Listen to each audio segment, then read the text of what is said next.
This guy is the only reason I've ever won the Baja 1000 once. So Takamoto says the king of Baja in the house. Yeah, that's not me. Okay, we're gonna stop talking about me right now, and I'm gonna try not to cut you off either. Oh, hold on. That's a podium hat, Johnny. Podium Pirelli hat. So I don't have the big gym head. let's see. And then Nolan, you have to really gobble that microphone. Is what we like to say in the podcast world.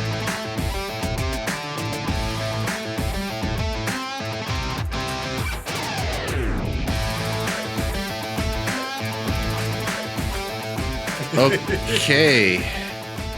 Welcome to Tech Talk Taco Tuesday, everybody. That means it's Tuesday, allegedly. It's the show where we talk about motorcycle and motorcycle-related products. My name is Jimmy Lewis, and tonight, co-hosting with me, my great buddy, Johnny, 11-time Baja winner Campbell. Yeah, hey everybody. So fun to be here with Jimmy on Tech Talk Taco Tuesday. You know, we just ate a bunch of tacos down at Romero's. How many? So the question is, how many tacos did we really eat? Because I had 3. Well, you were the lightweight of the crowd for sure. I had 4. Nolan had 6, and I think Preston had 8. Because they started with 5, and Yeah, then there was a second order of 4. Yeah, 4. 4 went in. I grabbed one of those, and then Nolan grabbed some. Ramiro's tacos. So George jumps right into the chat, and we primed this question because George owes me some money right now. And he says, Johnny, talk about Dakar. That's such an open-ended question. So you know what? I'm going to push some buttons because, of course, as usual, is there sound coming out of this thing? What is it doing? It's using stuff from thing, but it appears that sound's coming out, and nobody's complaining that says there's no sound. So I think we're doing okay. But there is a big lag. There's definitely a big lag on one of these cameras. They all have the right lights on.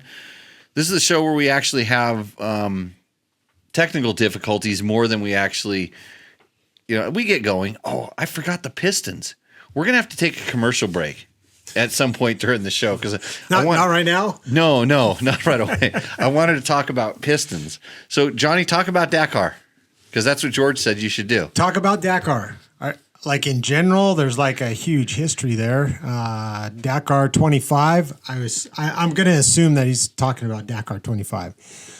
Dakar 25 was pretty crazy to say the least. I mean, there's always Dakar always has big stories, right?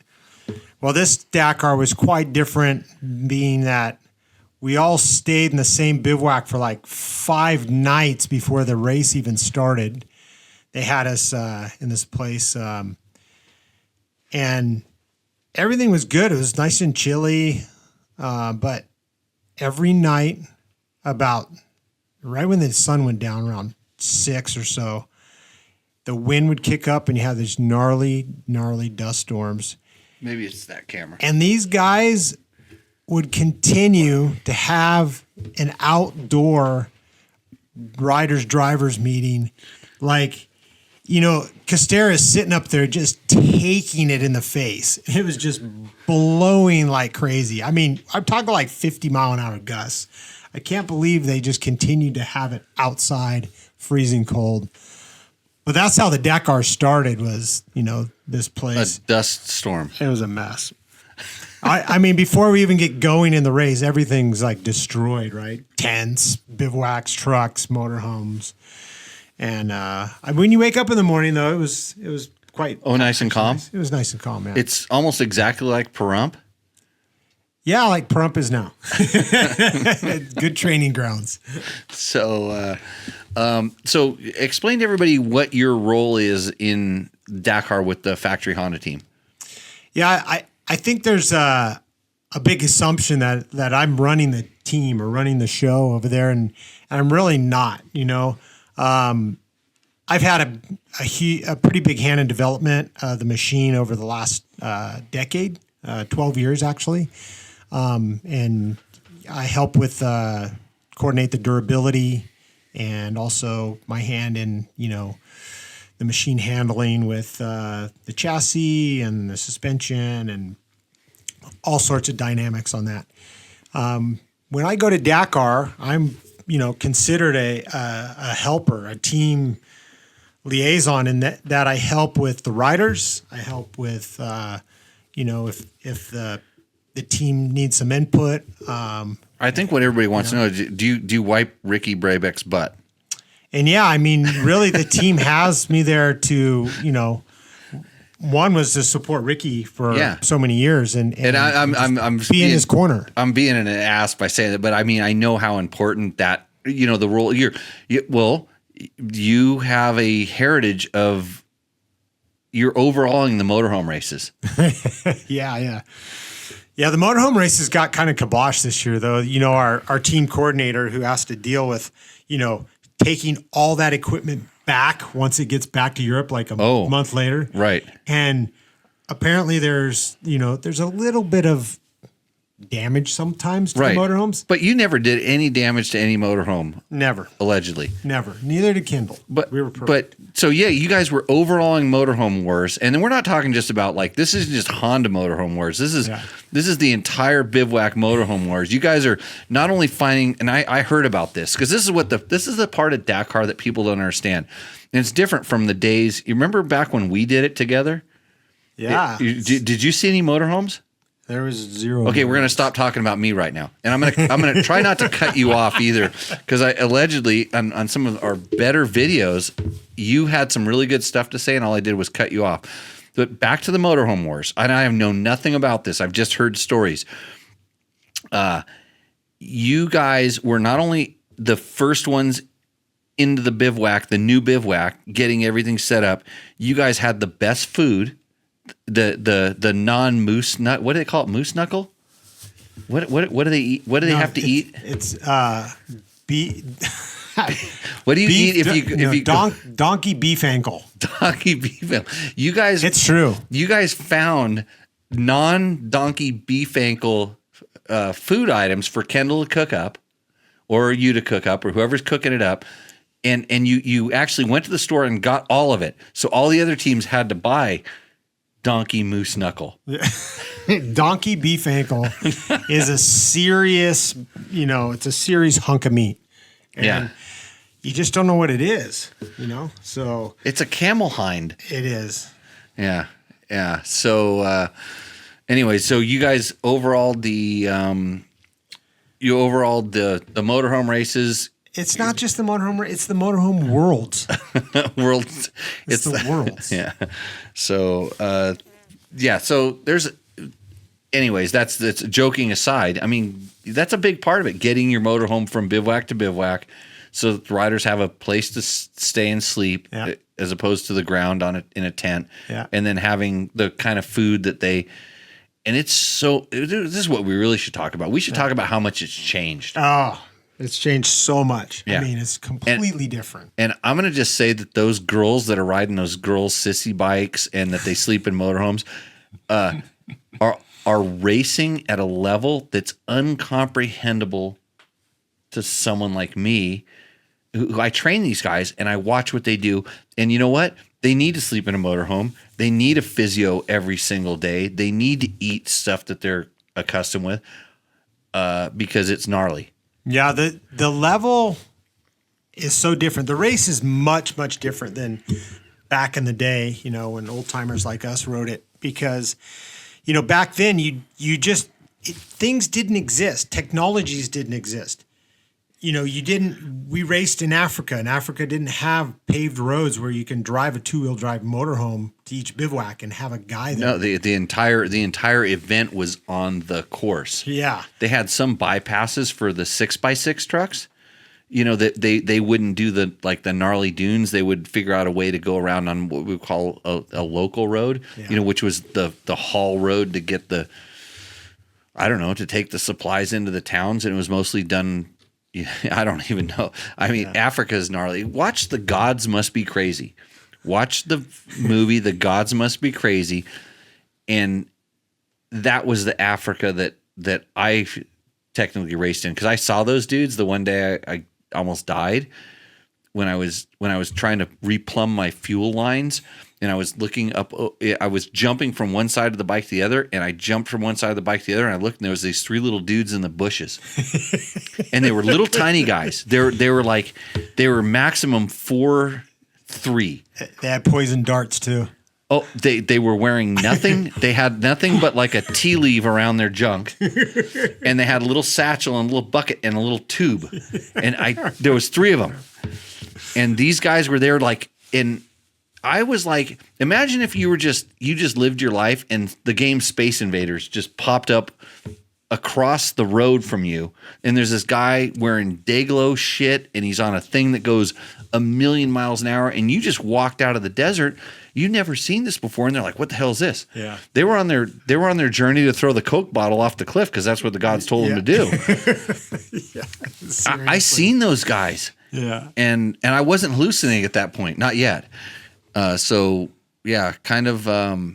Man, it's definitely different. Well, I think what you were alluding at, getting to it first was just the machines are much different. If you watch old footage of what we raced back then and how loose and just the things just all over the place and we're just cruising along. We're going super fast for what that machine was. Your bike did not have cylinders that were in front of your feet.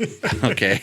But now the bikes, the bikes now are just super planted. They're you could call them like a motocross bike compared to what you used to race, Jimmy. I mean, these guys ride so hard.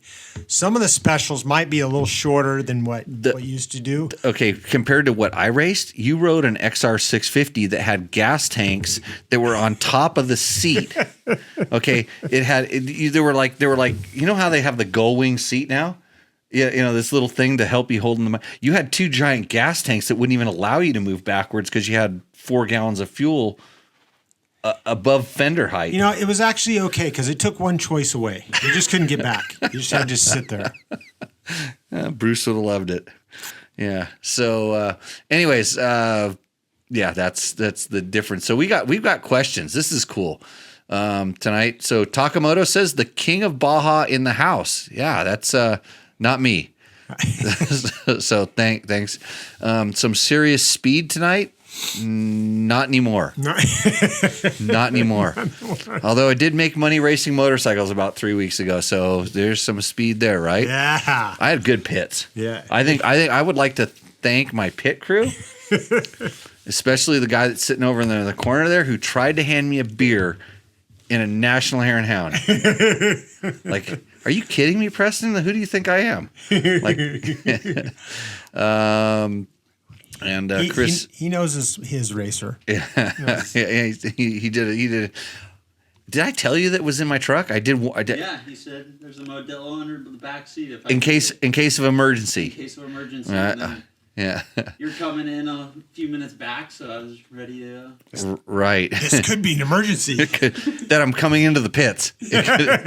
Sounds good. George Justice, don't know the guy, but anyways, he has a question. Johnny, what about the text features on the road books, and what do you think about the opening points? I like the old way without. Oh, the tech failures on the road books. Tech failures. Okay. So you can see that? Yeah. You claimed you had to have glasses for this. That's far enough away. It's pretty good. Okay. You set that up for me. Got it. Yeah. This year was the first year it was mandatory to run an e-road book rather than the traditional paper. And they had tested these in Morocco a couple months before. And certainly they've had these road books, these electronic road books, in the making for the last 3 or 4 years for sure. Because I've been running electric road books now for how long? I mean, 10 years? Digital. I don't know, 10 years. I don't know. I want to say 10 years. I mean, we'd have to talk to the Rally Blitz guys to find out how long they've had their app and stuff. Yeah. And Rally Navigator had one. It's nothing brand new, but to bring it to the competition side is brand new because the paper is so tried and true and trusted, and they're accustomed to that. They're used to that. And right. then And then every year they've been going, oh, we're going to do it this Dakar. We're going to do this Dakar. And then finally they did it. And they've been going through a process of development of like getting the light right and getting the screen right so these guys can see it. Because, when you have a tablet or your phone in the sun, it's really difficult to see it at certain angles. And so that's been a big thing.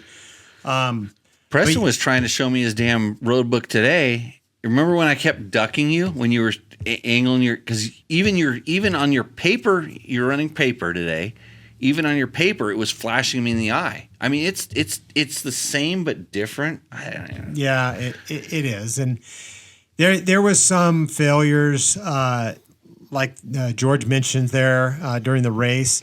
And I think the thing is the organization wasn't really ready to react and have a rule of like, well, this failed or this didn't work, and how much time do you get back, or should you get time back? You get time back? Some riders claim, some riders got time back. Some riders claim they didn't get time back. There was a whole new book they opened that wasn't completely figured out. Yeah, and so it put a lot of stress on not only the teams, but also the organization. And so I think it was a development. It was a hybrid year of development and transition. So I'm sure that ERTF will figure out those bugs and it'll get better, as we go.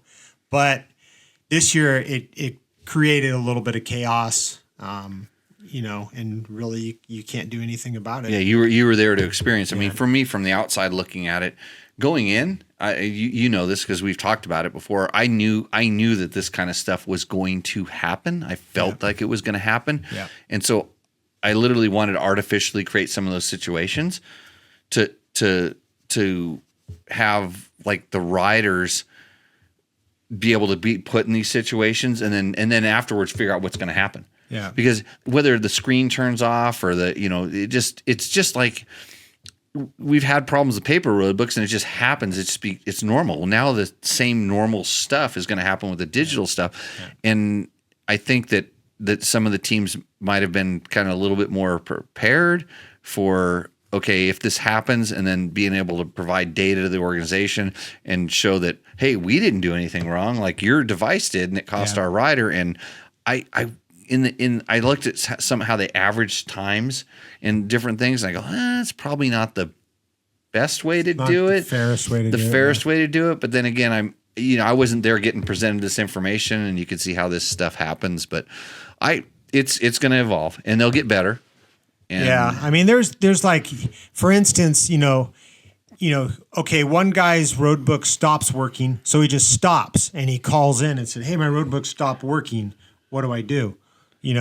Oh, okay, the helicopter will be there in 20 minutes and bring you a new one. So then that guy starts way back from there and has all sorts of tracks.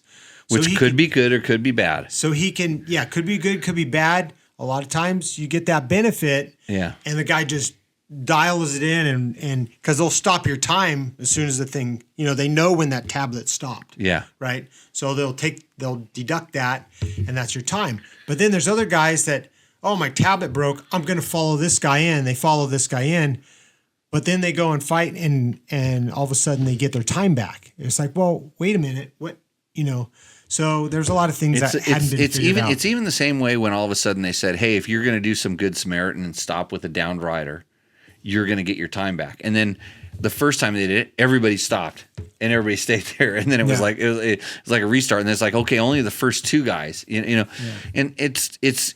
we're racing, and everybody's going to try to take advantage of the rules as much as they can, and however it works. But it's evolving. I think. Well, how do you? We'll talk to Preston later about cutting and taping road books.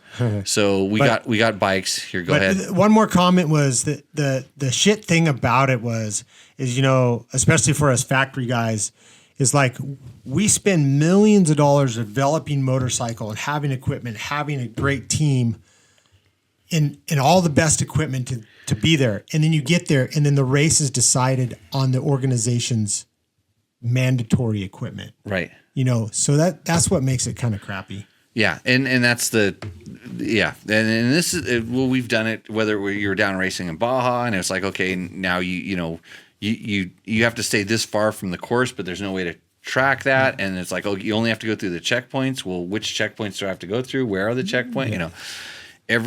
This is normal racing, and whether it's Formula One figuring out how far a wing is going to bend, or we required you run this device, and the device will have some issues just because it's being put. When they test it, it's never done to 10/10ths. Yeah, and now you've got the best riders in the world that get G forces on their bikes and shock absorption and stuff like that. So that's. George, I really hope we answered your question because that was a deep dive. Moose knuckle is something else entirely. I live in Nevada. We don't have any moose, and Preston, you got moose, right? Saw one last week. Yeah, Preston saw a moose, so we'll talk to Preston about moose knuckle. So Michael, bring that question back up. The Indiana Whitetail Fanatics says, "What 2025 dirt bike comes with the best suspension?" I don't know if you know this, Johnny, but this podcast, Dirt Bike Test in General, is brought to you by Yamaha. Yamaha makes the best suspension on any 2025 dirt bike, without a doubt. I can say that from the absolute bottom of my sponsorship lead list read thing. So what do you think? Well, you know what? I think there's this one red machine has been winning some shootouts, so that's pretty good, Red machine. Yeah. You're talking about a Honda. Yeah, Honda. Yeah, I was gonna say Johnny Campbell tonight is brought to you by Yamaha. Yamaha is bringing you all of the guests on the show tonight, and they do really help us out. So if you feel the need to have the best suspension on your bike, just get a Yamaha. I would have rode a Yamaha today, but I didn't. Because they don't make a rally bike for me. And we can talk about rally. They probably have a better fuel pump system though. Oh, than the one that I rode? Yeah. Okay. There's someplace there's a picture of my bike loaded up in the back of a van. I was going to win the back of a van that's plastered with Honda. Honda, yeah. My orange rally bike, my factory KTM, factory KTM rally bike went in the back of the factory Honda box fan today because I couldn't finish the stage, but we think it was fuel filter. I don't know. I took it halfway apart, did a little testing. We'll get to that later. What time are we starting tomorrow? There's a lot of shoulder shrugging going around here. So we can't answer that question. So Indiana Whitetail Fanatics says, from the factory, coming from someone who has a bad disc in my lower back, looking for something with really plush suspension from the factory. Okay, so he just quantified his question. But what type of riding is he doing? Well, we don't know, but he's just talking about if you have a bad disc in your lower back, I don't think the suspension on any bike is going to make a difference. I mean, do you think about this? From one brand, some brands might be less. I take every question seriously here. Like, knowing what I know about motorcycles and motorcycle suspension, if you have a bad back, it's probably due to a couple things. You can have a bad back, period. But if your bad back is affecting your riding, you should fix your riding. I don't think that you could pick one brand over another brand and get a better suspension. You could pick a class of bike. You could say, hey, maybe I don't need to ride the motocross bike at off-road riding. Yeah. Because he says not for motor, as I can't really jump anymore. Best XC suspension on a stock bike. Yeah. So if you're not jumping, you need to go to like the enduro style bike. So we're talking, off-road bike. Yeah, full X, enduro, X and the Honda brand. So, X, RX, or whatever the other brands. Because I like to plug my sponsors. Yamaha makes a WR, but I will tell you right now, if we were just sitting here, and I'll be honest, this is why I like to be honest. If I needed plusher suspension and I got to choose between WR and Honda CRF X, I would go CRF X. Yeah. The WR is a pretty aggressive, call it like EXC suspension. But in all honesty, if you wanted to go one step better than that, you would go KTM EXC or XCW, because that's the, when you go down like the plushest, but it's not going to fix your back. So, a guy named Mike Young? We do. Remember that guy? Legend. What's up, Mikey? We talked about you at dinner tonight. We did. We talked about the Verdemonte. Verdemonte. I talked about swapping a Vor, which is a Verdemonte kind of copy.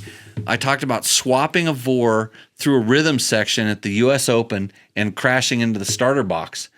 And we were going, well, Mike had the real one. He had the Verdemonte. Verdemonte, yeah. Yeah, and I had the Vor. So, yeah, Mike Young. What are you missing? You just missed tacos tonight, Mike. That's all you missed. I got to get Mike on the show because when Mike was I grew up racing 125 novice, 125 intermediate against Mike Young. And he was always way faster on mini bikes, but when he moved up, we still battled all the time at Paris and at Dianza. And he was one of those guys that would ride weird bikes. I don't know. Cajiva, like early. He was Cajiva guy. Like 80. What was that? 86? We were Yamahas for a long time, and then so Mike's legend. He ended up on Verdemonte's for Husaberg, by the way. He was a Husaberg guy. Yep, and he was a factory Honda racer. You suckered him into doing what? Well, Bruce was the one that pulled him in, and because he was four-stroke national champion. Yep, and then Crippa built him this super hybrid 628 fire breathing. What we call it, Barkmaster level. I think it was more than that. I think it was a ground pounder for sure. But Mike can ride four strokes.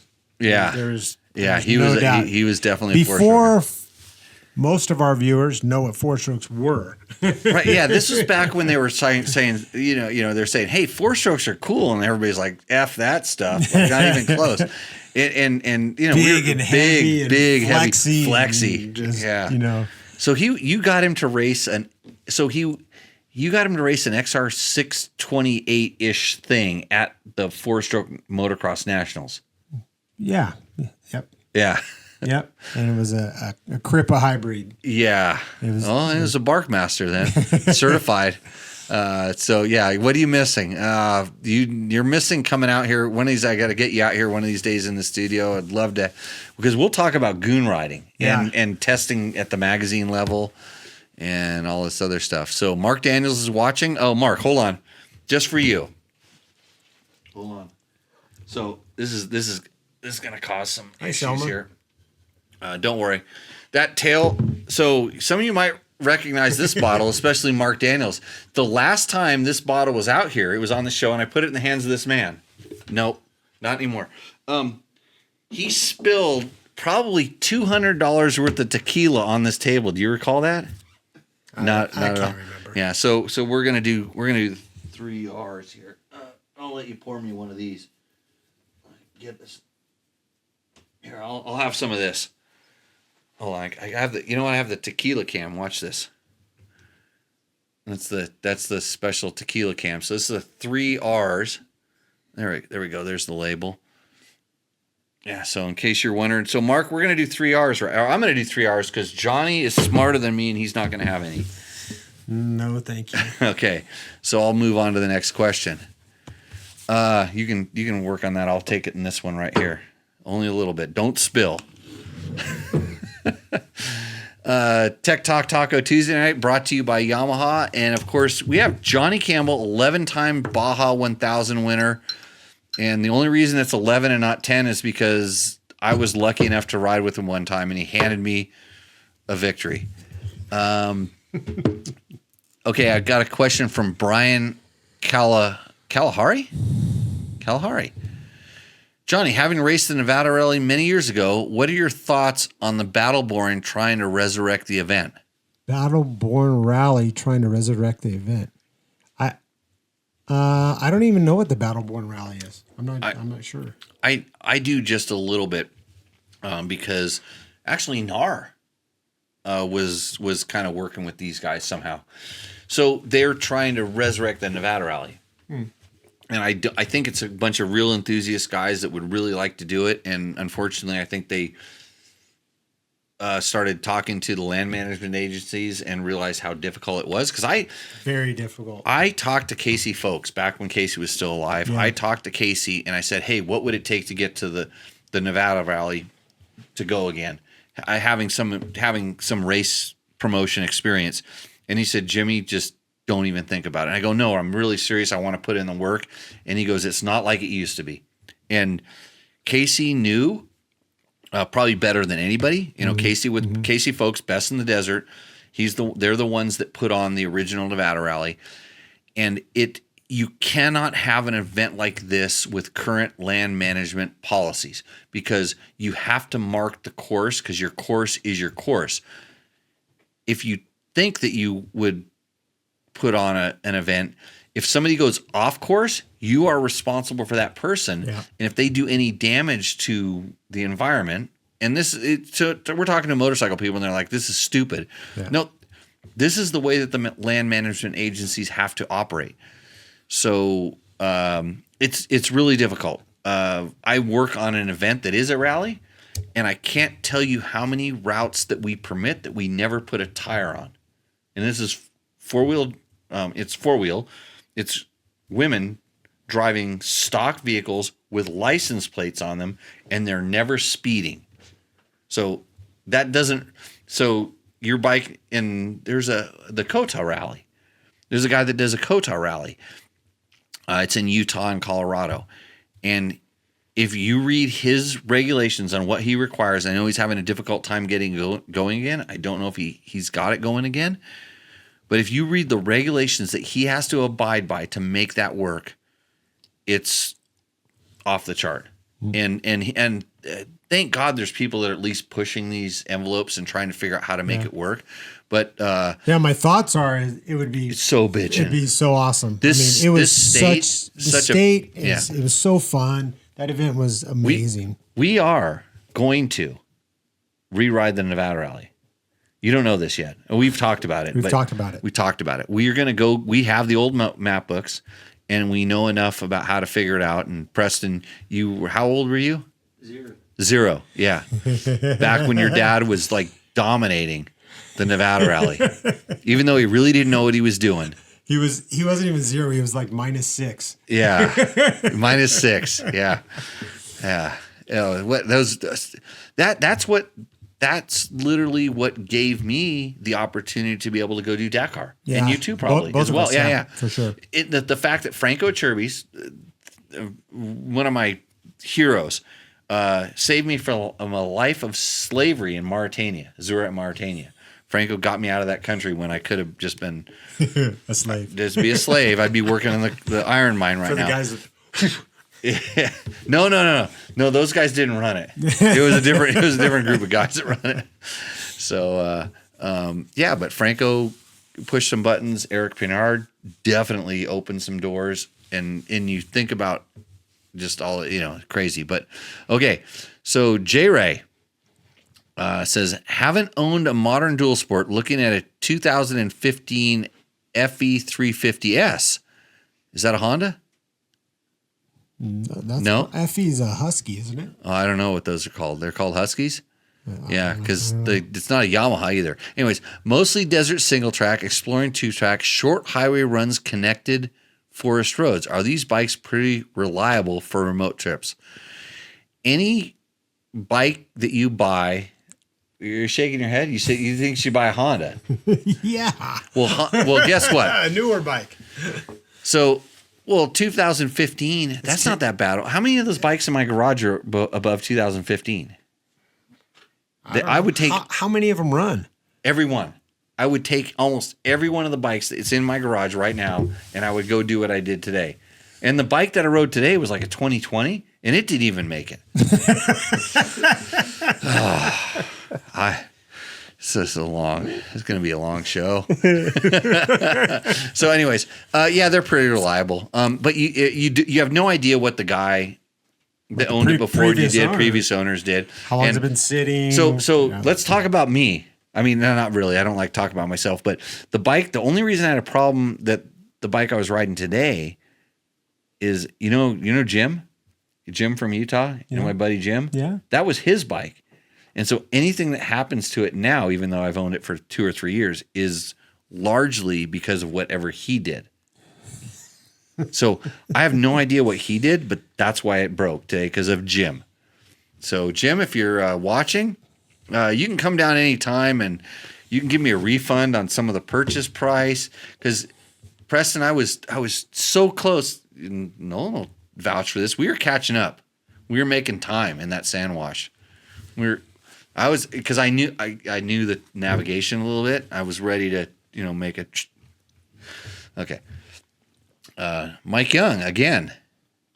JC, I have a question for you. Can you answer this? Yeah. When can you guys get a heads-up displays and somehow eliminate the nav on the bike? Wouldn't that be rad? I'm just saying that's going to be like hologram inside the goggles or whatever, like a heads-up display. If that's what he's talking about, then I don't know. It's this is so regulated by the organization. I think that's a long way off. What will the penalties be when your heads-up display disappears and you can't see it? Who do you blame? Yeah. At that point, do you blame the internet service provider, or is it your goggle lens internet, or your heads-up display guy? Yeah. And how much time do I get back? Yep. Can you prove that the heads-up display went down and that's why I got lost? Yeah. Yeah. So a lot of questions there. they have this exists. So at the AIM show I just went to, there was a company that had heads-up display, and they had all this data that they can collect from your bike. You plug into the ODB port or someone, one of the ports in the bike, and you could see engine temperature, coolant temperature, RPM, and they took that, and then they also took GPS data, and you could see what channel you're listening to on the. It reminds me of Time Rider though. Time Rider. Time Rider. Yeah. Yeah. So good stuff. That'd be pretty cool. But we're a long ways off from that being in a competition situation, I would think. Right. So just to even roll back, so when I was doing rally, there were teams, we were one of them, that we had little strip of LED lights across the top of our visor that when you could set a cap heading by pushing a button and it would zero in, and then if you went off cap, the light would move. Oh, that's and cool. it got banned. It instantly was banned. So there's always been people thinking about this stuff. So it just worked off the cap repeater. Yeah. It was just information that delivered to it. So it was a way that you could actually do it. And I thought it was really cool in the beginning. And then I realized that I didn't need it. I was doing that in my brain already. Yeah. So, but I mean, like you said, the technology's there, but I mean, they're just adapting to a tablet on the handlebars. It's like, I can't see that happening in the next, couple years. So Dave Ritter asks, and we're going to get to all your questions. If you're sitting there waiting, we have, man, you get a lot of good questions, Johnny. Like when I do this show, it's just like I walk around and mumble to myself. Dave Ritter, how much are the Rally 450s weighing, and how much fuel capacity? He says gas, but fuel capacity, yes. Yeah, fuel capacity for a rally bike, competition rally bike, is about 34 to 35 liters, which will get you 250 competition kilometers, the fast guys. You can get more than that for the amateurs. And for us gallon people, that's 9 gallons. 9 gallons. 8.5 to 9 gallons is 34 litors. Yeah. What did our bikes back in the day? I thought mine was only 8 or 9. My rally, my BMW. You probably had at least 9 gallons on that pig. Yeah. Thanks. Well, we had different tanks. We had 2 sets of tanks. Yeah, the big. We had a short stage tank and a big stage tank because that weight does make a difference. Big difference. And overall, what's the weight overall? I Don't know that. I can't specify the weight. I don't really know it actually, but there's a limit. You figure 9 gallons of fuel is 60 pounds, so it's like that's a lot of weight. So I mean, I guesstimate the bike's about 380 pounds full of gas. 380. Yeah. It's crazy. So dry weight is 60. So I'm going to do some. So 300-pound dry weight. Yeah, maybe. Oh, I don't think it's that much, is it? You know what? When you're not looking, I'm going to have Jimmy Tyler roll that thing on a set of scales. Yeah, because I don't know how that would happen. Because you can't just drop off rally bikes and expect them to end up here. Yeah. No. Hoof-hearted says, can you explain how the waypoints work at Dakar? Well, there's several different types of waypoints. There's waypoints, security waypoints for like a danger. There's waypoints that open. So like an M waypoint that guides you into the. Yeah, it guides you in. Some of them have bigger circumference when, like, say your arrow opens. There's C waypoints that are basically to make sure you're staying on track. So it'd be like a VCP is what our Baja friends would like to call that. Yeah. There's all different kinds of waypoints, and then sometimes when we say waypoints, that's a note in the road book. Yeah. Like those are waypoints as opposed to the track that you're supposed to stay on. Yeah. So I think explain how they work is that in your road book, on the route, there's waypoints. So there's these certain positions along the route that it's mandatory to have to go to those. They don't tell you where they are. They'll say in the road book if the note is a waypoint and the type of waypoint it is. But once like some waypoints, when you are approaching them, they'll open up like, say, a half a mile before you get there and might have an arrow guiding you to the center of that waypoint. Say if you're in the dunes or something, then once you gather that waypoint, then your GPS like collects them. So they're like little points that you have to collect, like breadcrumbs along the way. Yeah. And if you miss it, you get penalized. Yeah, it's a big time penalty. So that's and kind of it's how they work. Yeah, it's like I said, if you read the regulations, which is really easy to do. I mean, you can just go on ASO website and have the regulations, and there's a whole thing dedicated to the different styles of waypoints. And it's complicated, but it's actually really simple. So Francois Duro says, hi, guys from Mexico. Hi, Odele. Buenos noches. Buenos noches. Good evening. Yeah. Matthew Bannon, sorry. A little late checking into the show, so apologies if this may have been asked before. Johnny, could you give us a little rundown on how the new HRC RedMoto collaboration on the rally parts for the 450 RX and specifically how things will be handled in North America in terms of availability? I can answer part of this question. First things, I don't know how it'll be handled in North America. You have a cat. Hi. That's a Selma. Pass the cat. There you go. There's a cat. So I don't know how exactly it's going to be handled in North America, whether it's by American Honda or RedMoto. So can't answer that. The collaboration between the two is the bike it's kind of made up of three different parts. Say it's production Honda parts, like CRF production parts, like the frame, the swing arm. The engine is built by HRC. It's a combination of, say, an X or an L, like lower end, where it has a 6-speed with an R-style top end. So it's like a racing hybrid, something like... So it's like the bikes you were building to race in Baja. Correct. So our like Preston's Mint 400 bike, his Hare and Hound bike, his Vegas Torino bike is basically this engine where it's an XL bottom end with an R top end. And so then RedMoto builds the kit as far as like the tanks and the bolt-on chassis items. So I believe they're in a Chirby's molded tank. So we know they're durable because they're the same as what the factory bikes use. Not identical tanks, but dependability. So there's HRC parts like the tower, the motor, things like this that will be part of that package, but there's also Italian RedMoto parts, and then there's also Honda production parts. So it's like a kind of a trio. They're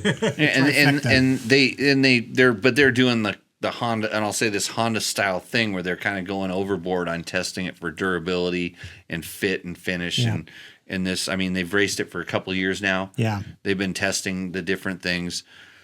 Preston, you gonna race it allegedly? We don't know. Yeah, Preston should have one of these bikes pretty soon. Yep. And he'll start putting it through the paces and doing some testing. And I want to test one. So I want to ride it like for 20 miles. And then I'll just go back on my bike that'll just break and leave me out in the sand wash. And I'll have to steal somebody's Honda to put my leg out and push them all the way back in push them on my bike back in on the muffler. Yeah. It didn't happen today. Yeah, So. I think the North America availability is still being worked up. Yeah. So Mr. Smithers says, I got a couple of Yamaha. Dependable for sure. The 5 valves in particular. And then he gives us a little funny emoji. Well, thank you, Mr. Smithers, because they're a sponsor of this show, and I have not had any Yamaha durability problems. My problems today were definitely caused by the previous owner. Jim caused any problem that I had today. So if you're in Utah and you want to drive down here and we can negotiate the fix to this thing, that's okay. Travis Mahoney has a question. One of the reasons I like motocross, if you win or lose, is almost always based on the individual, not navigation or equipment. But huge respect for being able to navigate the endurance it takes. Do motocross guys transition very well to endurance racing? Johnny? I believe yes, but it's depends on the individual. Can I cut you off? Yeah. No, I'm not gonna. Well, in my opinion, the motocross guys, like top motocross guys, have a certain level of bike handling skills, which are very good, but a lot of them don't understand the endurance part of it, and how hard to ride the machine or how hard you ride these section. It's sprint runner versus marathon runner in some aspects. Mm-hmm. Although a motocross guy is already a marathon runner, so I would go marathon runner versus ultra runner in the physicality of it. Yeah. I think but can they navigate and can they do all this stuff? They have the bike handling skills. Mm-hmm. So I've never doubted a guy that's a high-level motocross guy. Do they have the bike handling skills? Yes, they absolutely have the bike handling skills. Andrew Short is a perfect example of this. Yeah. And I remember when we very first started riding with them in the desert, you before me, like that guy was really slow in the desert. Yeah. And it's not a slam on Andrew, but he's like, how the hell do you guys like go so fast? You guys are crazy. Are you taking your brains out and throwing them, off your shoulder and just pinning it? And it's like, no, we're reading terrain, and it's experience and time and years of doing this stuff. But it's not to say that those. I think if you're a really good navigator and you're a really good motocrosser, and you said, Jimmy, pick a guy that's going to be a better top level rally guy, I would go with the motocross guy all day long, because the bike handling skills for me seem to what do we want to call it, huevos? you have a certain amount of huevos to be able to handle a bike like that, where maybe if you're really good at the technical skills of thinking about navigation, that could be kind of costly in, you can't hang it out. Yeah. Oh yeah. And that's a part of it. Yeah. So moto guys can do it, but it definitely has to have the right mindset, like Andrew did. Andrew learned it. You're right. He came in with the right mindset. There's a lot of motocross guys who can't do it. I mean, you take even like Kenny Gardner. I mean, the guy. I don't know if he ever finished a rally. Blazing speed, Yeah. blazing skills, but couldn't knock it back a notch just to take. Well, I think it was save the body, save the I think it was bike. take the time to learn this, and that's what Andrew did. And much credit to Andrew, because he realized, he thought we were all crazy, and then he went, "No, you guys actually do have skill," because he'd pay attention to it, and it's like, well, how do you learn this ESP, that you're seeing around the corners and stuff? It's like, it just takes time, and he really put the work in to take the time. And I always say Andrew still is to this day one of the best navigators I've ever seen, like in a level of precision, almost to a fault. And he had all the package. He could ride the bike really good. He could navigate really good. I think he didn't. What did he always tell me? And this is something that was told to me. It's like, Jimmy or Andrew, you value your life too much. Because at some point to go to the level of 10-10, because there's other guys that just hang it out. Yeah. And we've all seen this. Yeah. That's the one thing that always, like, I don't want to say turn me off about desert racing, is you could just be an idiot and get away with it and look like a hero. And it didn't take that much skill to just, have some big giant huevos and throw your brain away. Yeah. So lots of story there. Let's see. Mike Young is a good guy. Yes. Mike Young, tell the JC story of our Parker. Well, I don't know this one. Do I? I don't know if you know this one. Okay. But, back in the day, back in '93. My kids' ears are bleeding from We'll call it pre-Preston. Pre-Preston. Mike Young was my race partner at American Honda Off-Road. Bruce put us together. And our first off-road race together was a Parker 400. Yeah. I was young, just coming into the team, and I'd been riding some off-road races, of course, but I was still very, very inexperienced, especially at that level, especially with a bike like the XR 628 that we were racing. And, so anyway, I started the race. I think we had good mentors too. I mean, Charles Halcomb and Chuck Miller were like our teammates, but we pre-ran with them and they gave us really good insight, right? Yep. But I think I came in and I think I hit something, and we had a pipe that was all spring loaded. So it popped out when I hit this G out. So I came in at midway, just pop, pop, pop, pop, pop, pop. So they put the pipe back on, it popped out. Mike got on the bike, took off, and just crashed it was like 200 yards from the pits.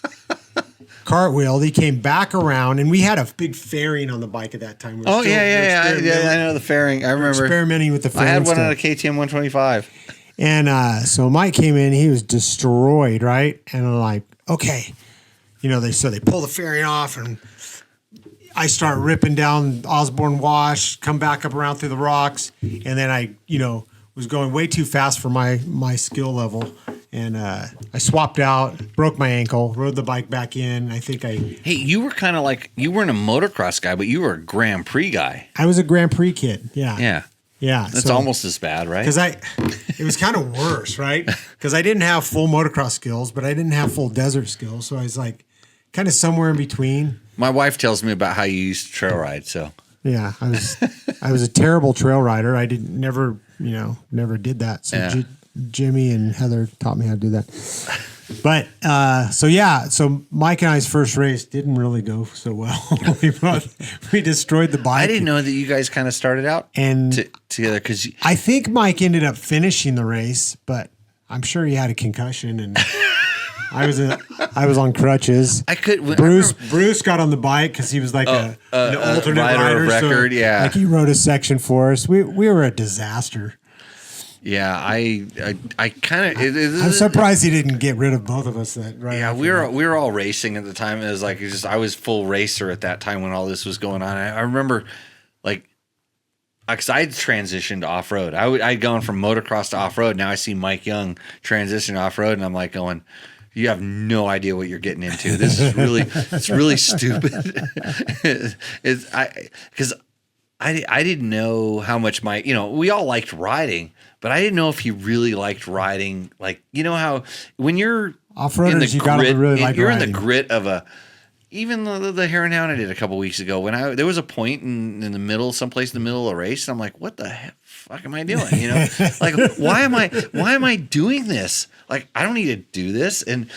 But it's because I really like riding my motorcycle, and I'm weird because I've learned to switch my brain and you're the same way. Yeah. You switch your brain into there's a part where it's a job, and we're at the point where it's no longer, well, it's sometimes a job, but it's not really a job, but you switch your brain into like, wait, I really like doing this. Yeah. And if you're motocross guys, I can see you racing motocross for a long time and not liking riding motorcycles. It's just your job. Just like, I don't want to go paint this house. I don't want to sit in front of this computer all day and do spreadsheets. I don't want to take orders at McDonald's. Yeah. There's a point. There's a reason why you get paid for what you do. It's not called a fun. It's called a job. So, should I thank my sponsors again? No, I'm not gonna. I want to thank Johnny Campbell for coming on the show tonight. Oh, hold on. That's a podium hat, Johnny. Podium Pirelli hat. So podium Pirelli hat. If you look up here, I'm gonna click it to Johnny's thing. This is look at the wings there. That's nice. I'm a Pirelli guy now too. Yeah. Yeah, I got some. Came around 30 years later. Well, I can't remember the name of my old tire sponsor thing, but I got clipped. You know how it happens? Yeah. Every once in a while you get clipped from a sponsor. Yeah. And I don't know what I did. I wish I knew what I did. I'd like to know what I did. But anyways, when that freed up, because I'm super loyal, I poked down the Pirelli avenue. You went Pirelli before I did. Yeah. Yeah. They make some really good tires. That's all I need to say. So Pirelli, thank you. My Tenere, I put the Rally, the Rally Desert Race. It's a special, kind of desert racing tire. Yeah. But if you want to put a tire on your adventure bike that makes it work good on the dirt, can't say enough about that. So we'll switch that hat a little bit. Mike Young sounds like someone needs a mechanic. Mark Daniels, yeah, all my Honda runs 2001. Oh, all of his Hondas run. All of them run. XR650, 2006 XR650, 2007 CRF 450X. I don't want to be a bummer here, Mark, but my Hondas, because the models you listed there, my XR650, it's for sale. It Has a starts. Chevy starter on it. It has it has an electric starter, but you have to kick it. And the pilot jet's a little gummy. And then I have a CRF 250X. I have two of them. One's an all-wheel drive Christini, and they both have plug pilot jets. Do you clowns know how to clean pilot jets on those particular bikes? I don't even know what they are. My whole big bike career riding has been fuel injected. Fuel injected. So these kids don't know what a carburetor is. Are you good mechanics, though? Because you can figure it out. It's a thing. You take it off the motorcycle. You go in there and you find the thing and you clean it out. And you put the thing back on and the bike works perfect. Yeah. So there we go. Chris Alamangos got a question for you. You remember the Wogs? Oh, I don't. Yeah, the Alamangos bros.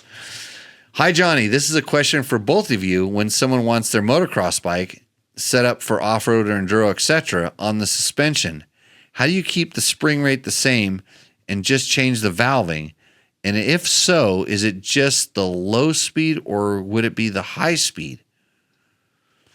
Boy, that's a... So you want to keep the stiff springs. Generally, you want to go... I find that on off-road bikes, you want to go down a spring rate. Does that sound typical? Yeah, if you take a motocross bike, don't care what it is, if you want it to work off-road, you want to go down a spring rate no matter what. And then it seems like mostly the low speed valving, you kind of take away a little bit low speed, or I take out high speed too, because that's going to affect like the quick shaft speed stuff, like a little edge or a rock or something. But also too, it's not just the compression valving, the rebound valving. You're going to want that to be a little freer too for recovery on everything needs to move a little bit more. A little bit more, because you're not carrying as much. Well, you can carry as much speed, like say if they're desert racing or something. But desert racing super tricky because you have technical parts and high speed big holes and stuff. But if you're talking like enduro, you can really open up the valving and just make it move a little more friendly. You get a little more side bite traction, so a little lighter spring, and the valving needs to be a little more freed up. Chris, I'll just tell you what I would do. If the company that you're talking about makes a motocross bike and an off-road bike and it's similar components, so CRF 450R and X and L are kind of using the same shock, kind of using the same forks. Yeah. Yep. Yeah. Okay. So I know on Yamahas across the line, they're using the same components. Mm-hmm. If you wanted to know what you would do, if you just look at the parts fish, you could look at the parts fish and see the different part numbers and the different stacks inside of it, and you can see exactly what they decide to do. And generally, it's the right direction. Yeah. I don't like I said, the difference would be like KTM, where they go to a whole completely different suspension shift on the XCW. But if you look at the gas or the Husky, that is the motocross bike, because they're still running the linkage. There's ways you can look at it and see what the manufacturers are doing.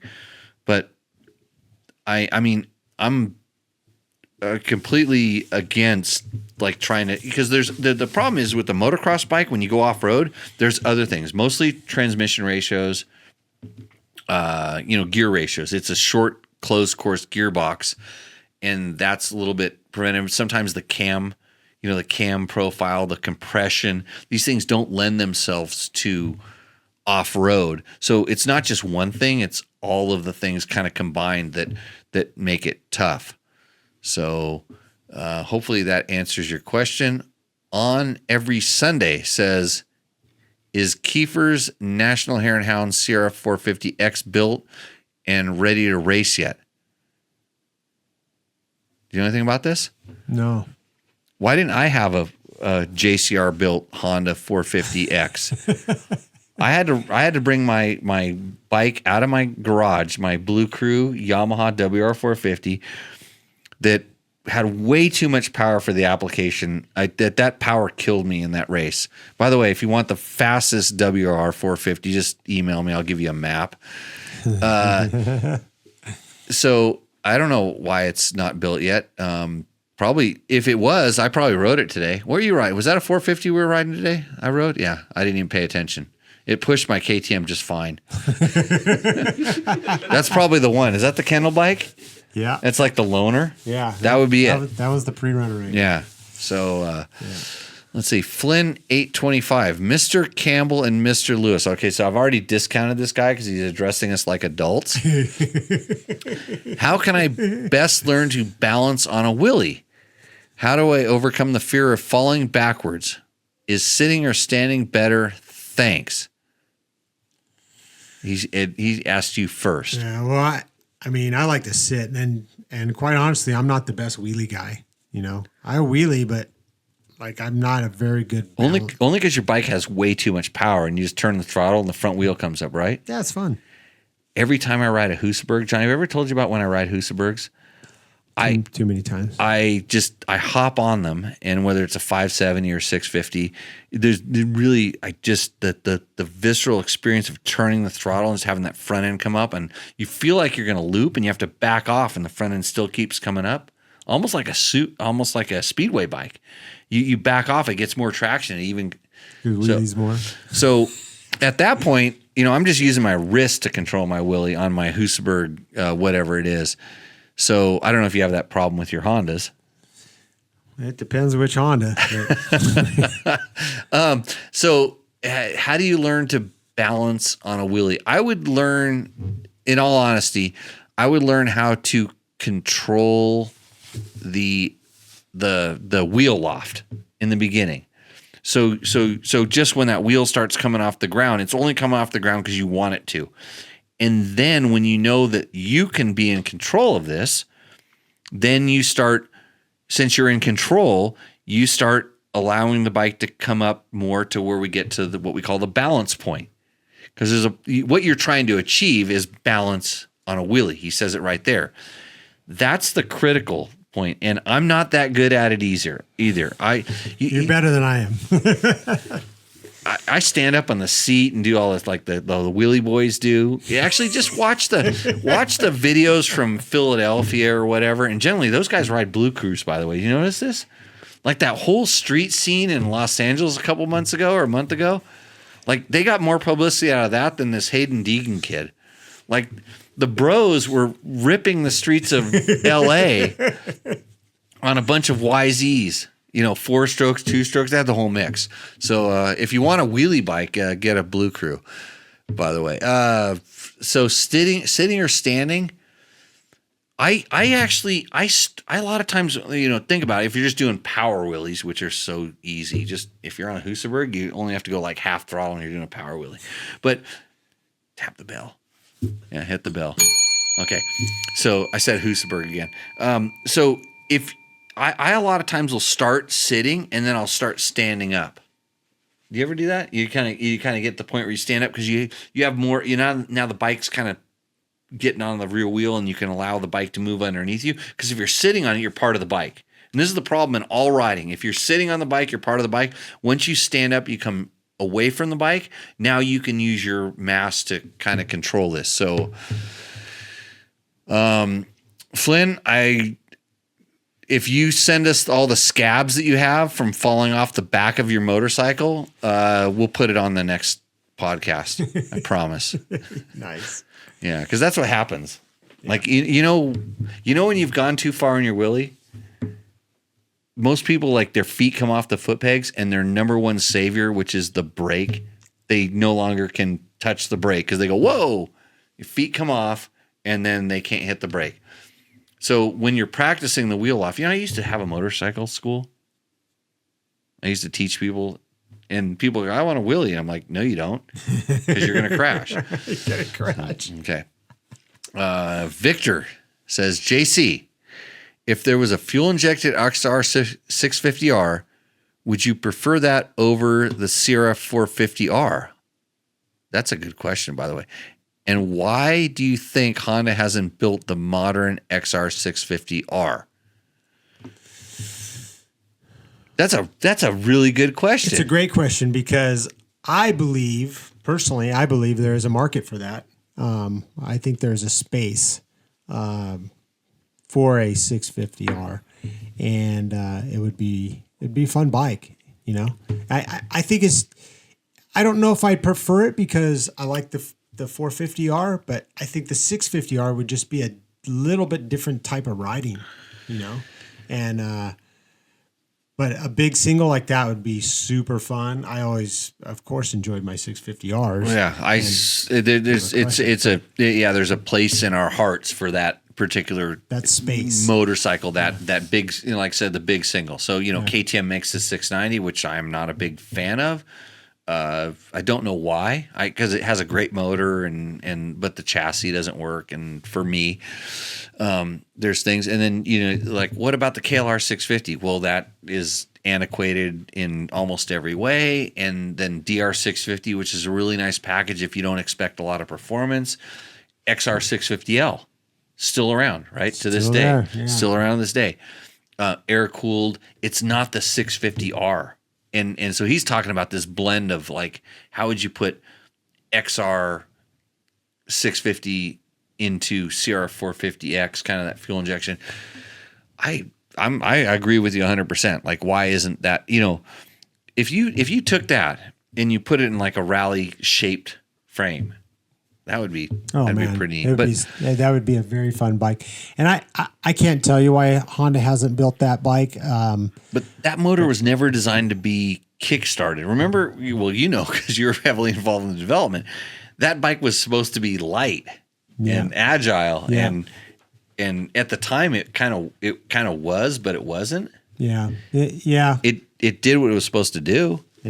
We were racing against KX 500s, and we needed something that could beat those in Baja and Nevada and stuff, and that's why that bike was developed. I I don't want to remind you, but we didn't beat a KX 500. Yeah, we rode an XR 600. And what was my one request? Do you remember my one request when you said, "Hey Jimmy, would you ride with me?" And because I rode with you 2 years previous, and we had a little bit of a rough go. Yeah. We finished second overall, but it was still. But we had some problems. I had a problem. You had a problem. Yeah. I managed the problem. Yeah. We finished. What was my one request when you said you want to do it again? Stock bike. Stock bike. Stock bike. That stock bike will go faster than Then the pumped up one because it didn't overheat. it didn't. It didn't. I just remember the pumped up one going down the road at about like 60 miles an hour, and I go, I've got to stock one of these things in the garage to go like 20 miles an hour faster My than this. pre-runner went faster. Yeah. Oh. Yeah. So that was frustrating, but and people like, and still this day I get a lot of crap like, oh, you don't run your KTM with reeds in it. The bike I was riding today has the reed valve in the intake track, kids. Yeah, they're all looking at me like, what? No, it had the reed valve in the intake track. So yeah, I don't have an ECU. It's a stock ECU. The only thing that's on that thing as far as performance is a muffler. That's it. Victor, keep pushing for a 650, and so will I. Yeah. Yeah. And Mark says, my cat is cool. Well, you don't have to feed her every day. That's a pain in the ass. It's almost like a wife. Easy there, tickets. Yeah. Let's see. Flynn says, I think Honda should just buy out RedMoto. Well, Flynn, you don't understand the business environment of this whole arrangement, right? Yeah. Michael Fredericks. Hi, Michael. On every Sunday. Okay, here we go. If California is getting away from green and red stickers, will Honda redesign the 450X and lighten it up and uncork it from the factory? Can I interrupt you, Johnny? You can go ahead. I don't need to. CRF 450 RX. Thank you. There's a bike there already. They already make it. Yeah. Make that bike. Yeah, there it is, right there. Does anybody want to argue with me? Okay. Guess what? Yamaha YZ450FX. Yamaha, big sponsor of the show, bringing you Johnny Campbell tonight. Otherwise, yeah, he's so pissed off. That's right. Can I wear that Pirelli hat? Yeah. Here. Switch it up. Yeah, you can't wear this one. You got a fly hat? No, I'll go back to throttle jockey. Back to throttle jockey. I didn't have a fly one with me. Wow, your head's tonight. this small? No. You should be like me and just your head explodes. I don't have the big yourself. I don't have the big gym head. But Let's see. Carb needs to go. Okay, I agree. Let's see. Carb could be ended in California. Okay, we're going down chitter chatter zone here. Jason Abbott, US. I agree. We're gonna ride an electric Can-Am pretty soon. Isn't that Canadian? Let's see. Yes, Bruce ride my bike back to me, and I had finished with a concussion so bad. yeah. See, that's I remember. The spelling is exactly like the concussion. Let's see. Pat Inhaler says, hey, guys, hope you're having a good evening. Well, can't you tell? Yeah. Hey. Put the kids up there. Oh, George, thank you. You done with us, George? Yeah. Do you guys have George stickers on your shirt? Like next to that Rhino Power thing, you put the George sticker. They're around here someplace. Actually, if you go down there by the window that's in the far end of this building, there'll be George stickers. No, way over the other zone. And get me a beer someplace too, by the way. Let's see. It's easier to clean a carb than a fuel injected system. When do you have to clean the fuel injection system? Other than what I was doing today. I've never cleaned a fuel injection system on my Hondas. Yeah, I've back. So the beer is in the. You got the George stickers. Yeah, put those in your shirt. And then if somebody walks out to the exit, like you're going to leave this building, over in the far corner, there's a Miller High Life champagne and beers thing. I'd like to enjoy one of those. And a water. Johnny needs the water. He's dehydrating. Hey guys, a bike selection question for you. My older buddy, this is Jason Abbott, who's 6'3", hasn't ridden motorcycles for a long time, is buying his son a CRF 250F to learn how to ride on. He's wondering what would be the best bike for him to trail ride with his son. He's thinking a 450 is too much, but he wants a bike with enough power to pull him around. 6'3" at what weight? Because I've seen 6'3" guys that are 190 pounds, and I've seen 6'3" guys that are 330. Oh, cheers. Yeah, 6'3" is a pretty big dude. I mean, a 450X would be a great bike for him to ride. You know, in stock trim, it'd be, I think, perfect. And to ride with his kid on the CR 250F. You know, or Jimmy has a couple. I have bikes for sale. So Jason, have the guy call me. I have KTM 525s. I have some KTM 500s, KTM 350s. I got a lot of used bikes that would be perfect for him to ride around on. And you can come down and pick it up. We can go trail riding. You can ride the bike and verify it, and then you can take it back to him. Just bring cash. So take a shot every time he says Husaberg. Okay, Husaberg.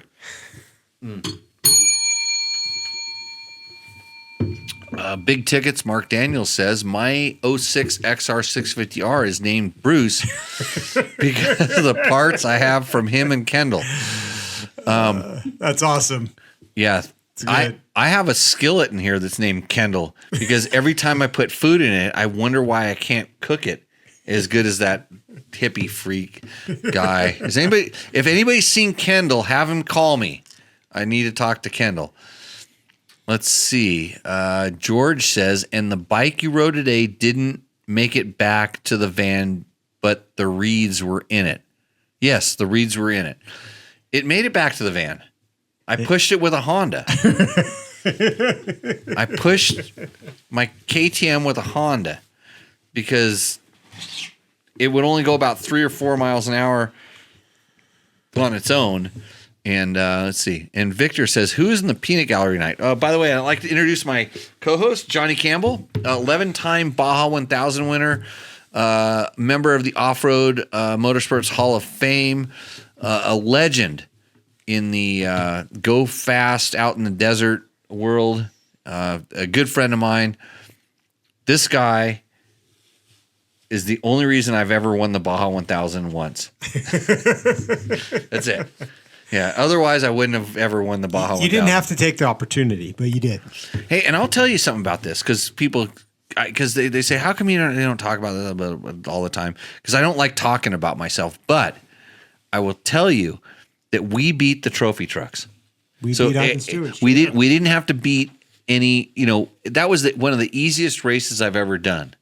Like I got on the bike, I just rode it like I was another trail ride. It was like pre-running, we'll call it.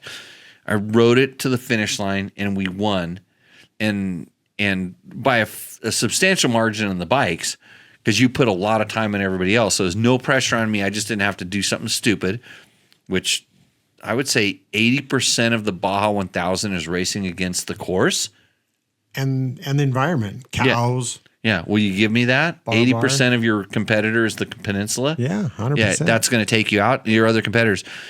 But we beat very capable trophy trucks at the time.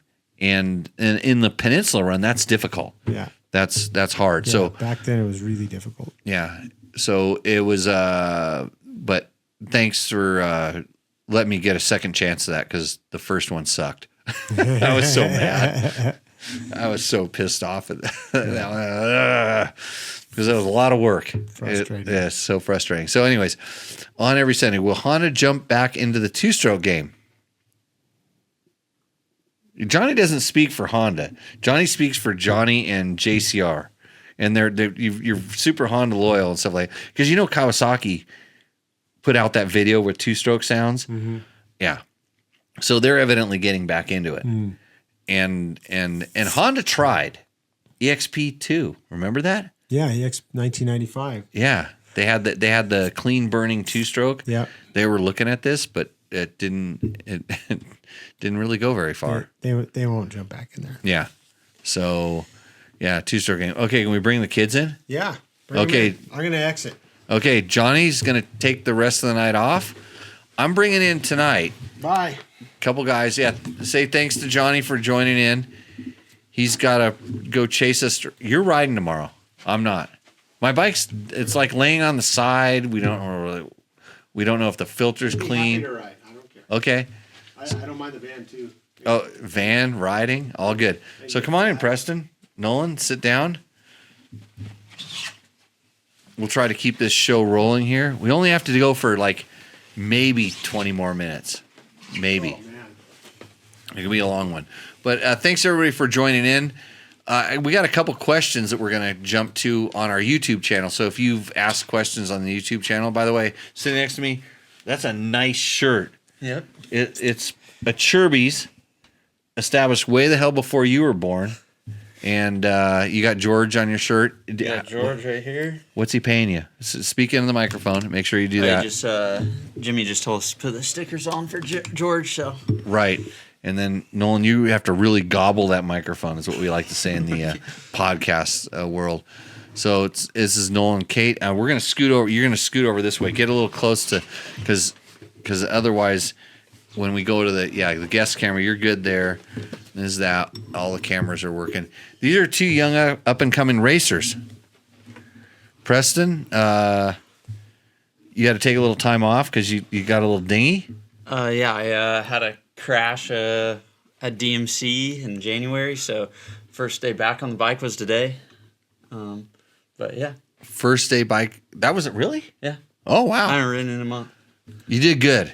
Oh, I mean, because like today we were doing rally training, and so I like to talk about, other things that they're talking about myself and stuff. So I'm going to show this thing up on the screen here. Here, I'm going to turn it around. Or I'm going to put it up. Let me put it in front of this camera here real quick. This is the emergency camera. So if you don't know what this is, by the way, so this is rally training. And I'm going to turn it around here and show Preston. Does any of this make any sense to you? Just a little slide this out of the way. Lay it down and start looking at it.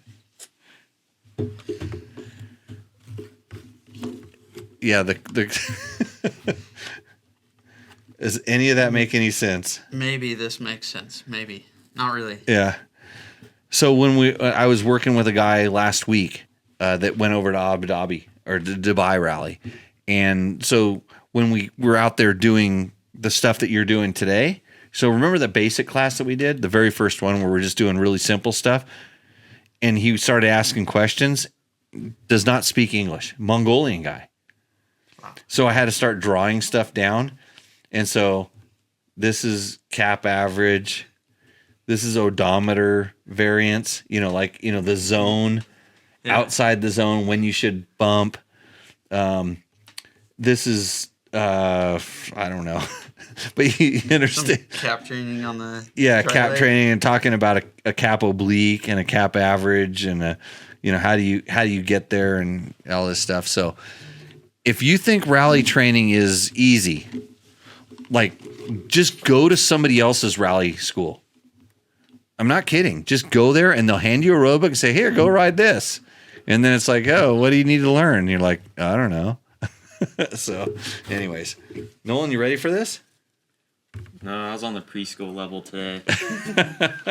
Yeah. So Nolan rode with a track log and kept me honest. How are my lines? A little off at sometimes, but Oh, okay. Now we have to discuss this. So we're in the sand wash and stuff like this. We're riding in the sand wash, and it's got like a lot of rocks and bouncing around. You're not happy with my line selection? Not when you get off the main track, and because those times I would try to find a better line in a wash and it would just go to haywire. But like when we were actually in the track and stuff, like where I entered the turn and how I exited, is it okay with that? Or yeah, most of that was pretty good. okay, just checking. Sometimes in the rocks, a lot though. Have you ever do you know any artists? No. You don't know any artists? Your mom's an artist. Oh, my mom is an artist. Okay. She's really particular about the art she creates? Yeah. Okay. When I ride my motorcycle, I feel like I'm on a pallet and I'm drawing like lines and stuff, and they have to be just exactly perfect. So when I'm like doing these turns and carving, and like when I get the bike pointed straight and I accelerate and I want to, really make a nice line, and then I hit a rock and it kicks sideways up. That pisses me off. It's really bad. Did you notice this today? Yeah, I did. My delicate application of drawing on the ground. Okay, just checking. Yeah. You poor kids. So, anyways, let's see. Oh, Mark Daniels. Yeah. Condolences to Kendall and the passing of his father, Norman. Morris Norman. Super.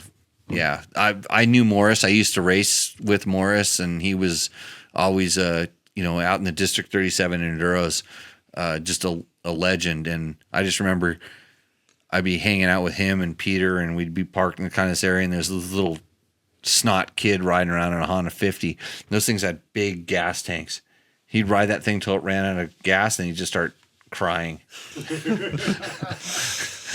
So George says, nice sticker. Give them some of my high valuable consumables from the fridge, please. That's water.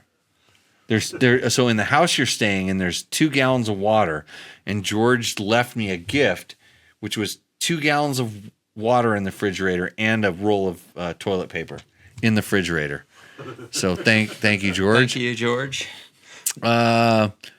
Preston.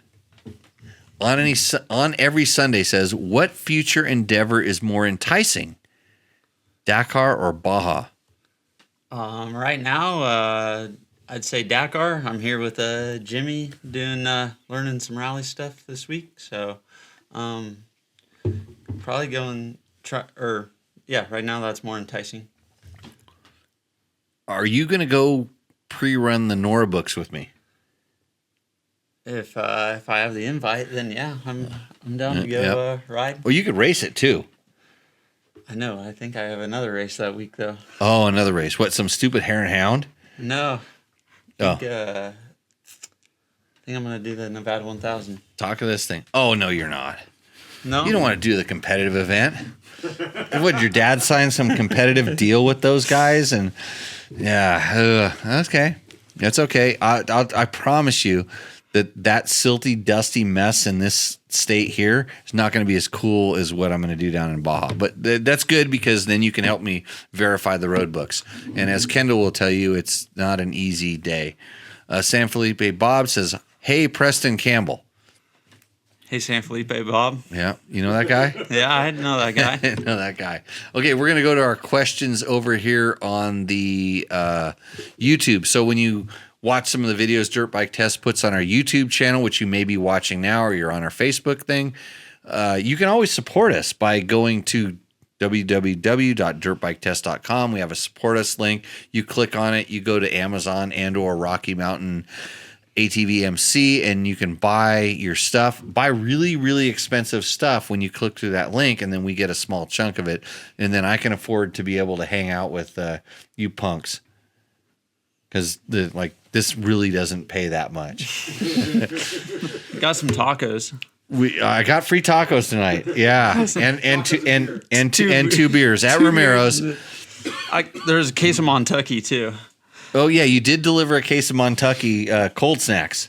Yeah, they're sitting on top.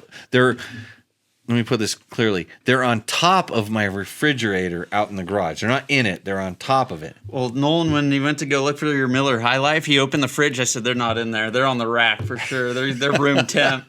You thought they'd be in the fridge? Yeah. Yeah. Wrong. Not here. So Slay Juice says, how about those Racer's Choice pistons? Up the compression without putting a head on it and run that sweet smelling C12. And he's talking about our video about, I don't even know which video it is. So Trevor, you know that guy Trevor? I know that guy. Yeah, that guy. I've heard of him. He does some things. So he's gone down the, we'll call it the Dirt Bike TV J. Clark hand me a free bike train. You got a photo for this? Put this up on the tubes of you or the internets or something like that so that we can get more views.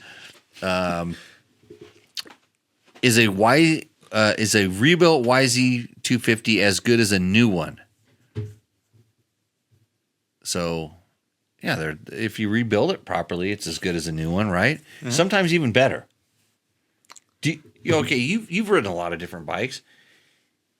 Is it absolutely brand new better, or is a rebuilt bike better?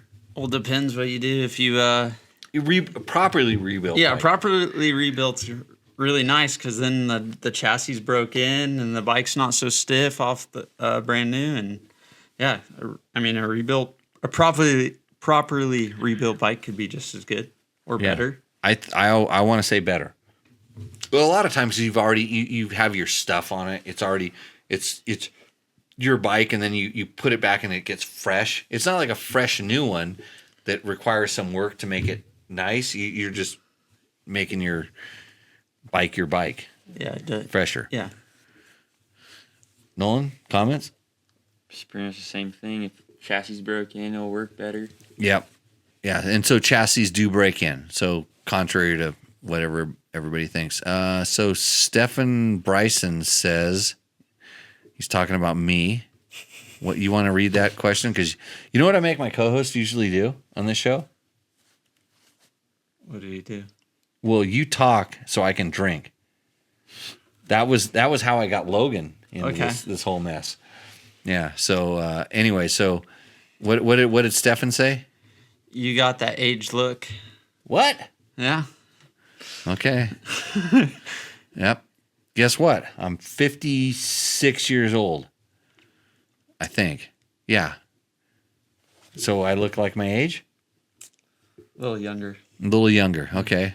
I beat a bunch of guys that were 35 in the vet pro class, made money racing dirt bikes. What the F SH4 says. That's we want to hit Nolan to do this because he's kind of being quiet. He's acting like Logan right now. Here's the best part about this. People don't realize that we're sitting here doing this show and you guys have to read this stuff. And it's not proper English. It's actually hard to read, but because you read what they type, you look like an idiot. So just run with that. Okay. WTF SH4IS says, I got a 05 YZ250. Amazing to this day. Fires on first kick. Truly the Swiss Army knife of bikes. That's because it's a Blue Crew. Next question.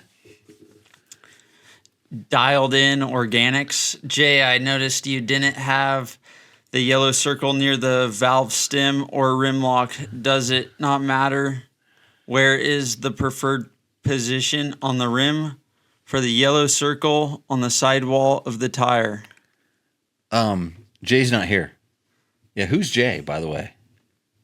I forgot already. I don't know where the yellow circle is supposed to go. So yellow circle is a balance mark, and since Jay puts Dunlops on every single bike that he touches, I prefer Pirellis, as you can tell by the hat. I do too. That I'm wearing right now. Oh, really? We're on the same team. Yeah. You like the Pirellis? Yeah. Scorpion Like XC mid hards. That's your tire. That's my tire. Front and rear. I'm still learning. So I like the MX Extra front tire. Okay. But they don't make an MX Extra 18 on the back. So, but I got to play around with this because it's been a while. Because I've been testing bikes forever and doing stuff. I've used all different brands, even when I had a different tire, we'll call it partner. And I've been a Pirelli or a Michelin guy when everybody else has been like kind of Dunlop. And I like Bridgestones. You know, when we talk about the grand scheme of things, but Dunlop, and nothing against the Dunlop tires. I think for certain people, they are the best tire. But for me, I just have there's a lean angle. I want to call it the Dunlop lean angle. I do not turn a motorcycle at that lean angle, so they don't work there. If I leaned it over more or less, they're awesome. But where I like to turn doesn't work.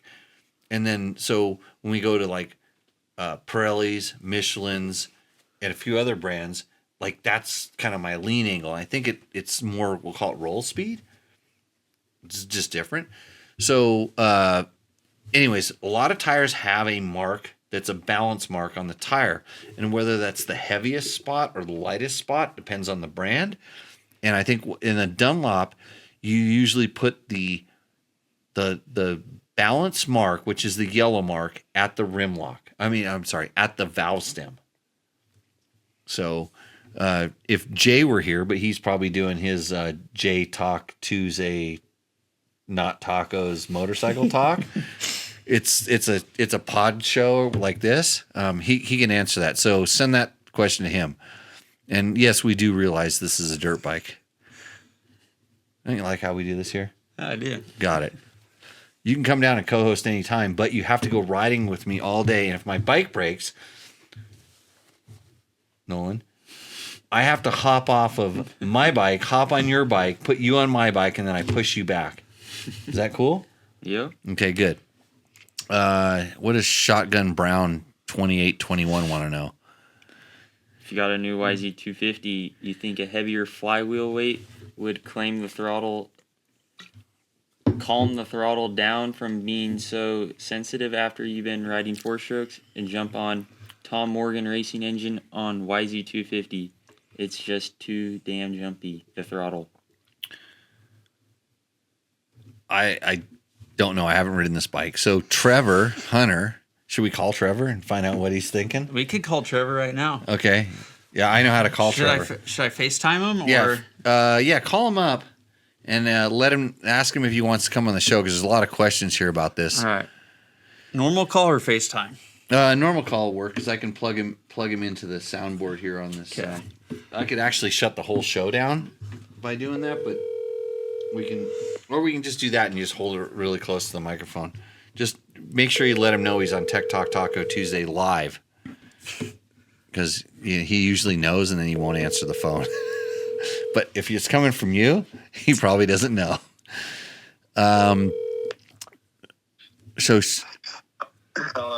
Hey, Trevor.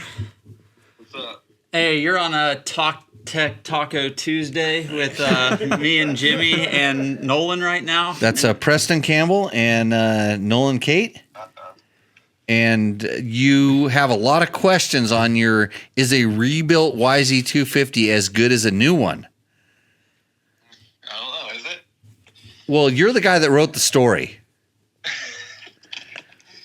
Or evidently Jay put some information in there. We have questions for Jay too, but he's probably busy doing his Tech Tuesday Taco Jay Clark. I put a Dunlop on it. The bike's all good. Show. But they really want to know, is the balance mark that critical? Is the what? The balance mark on the tire. The yellow circle. The yellow circle on the tire. I think that, as you would say, they'll spin the tire so quick, they'll chunk a knob, and there won't even matter anymore. See, Right? That's this what you guy. always tell me. That's right. Yeah, everybody's all worried about the balance of their tire and stuff like that. Hey, was I spinning my tire today, Nolan? Oh, yeah. I was letting her eat. He was letting it eat. Letting it eat with a reed valve in the KTM intake track. No ECU, by the way. So We have a flywheel question for you. Okay. Shotgun Brown 2821 wants to know if a heavier flywheel will calm down.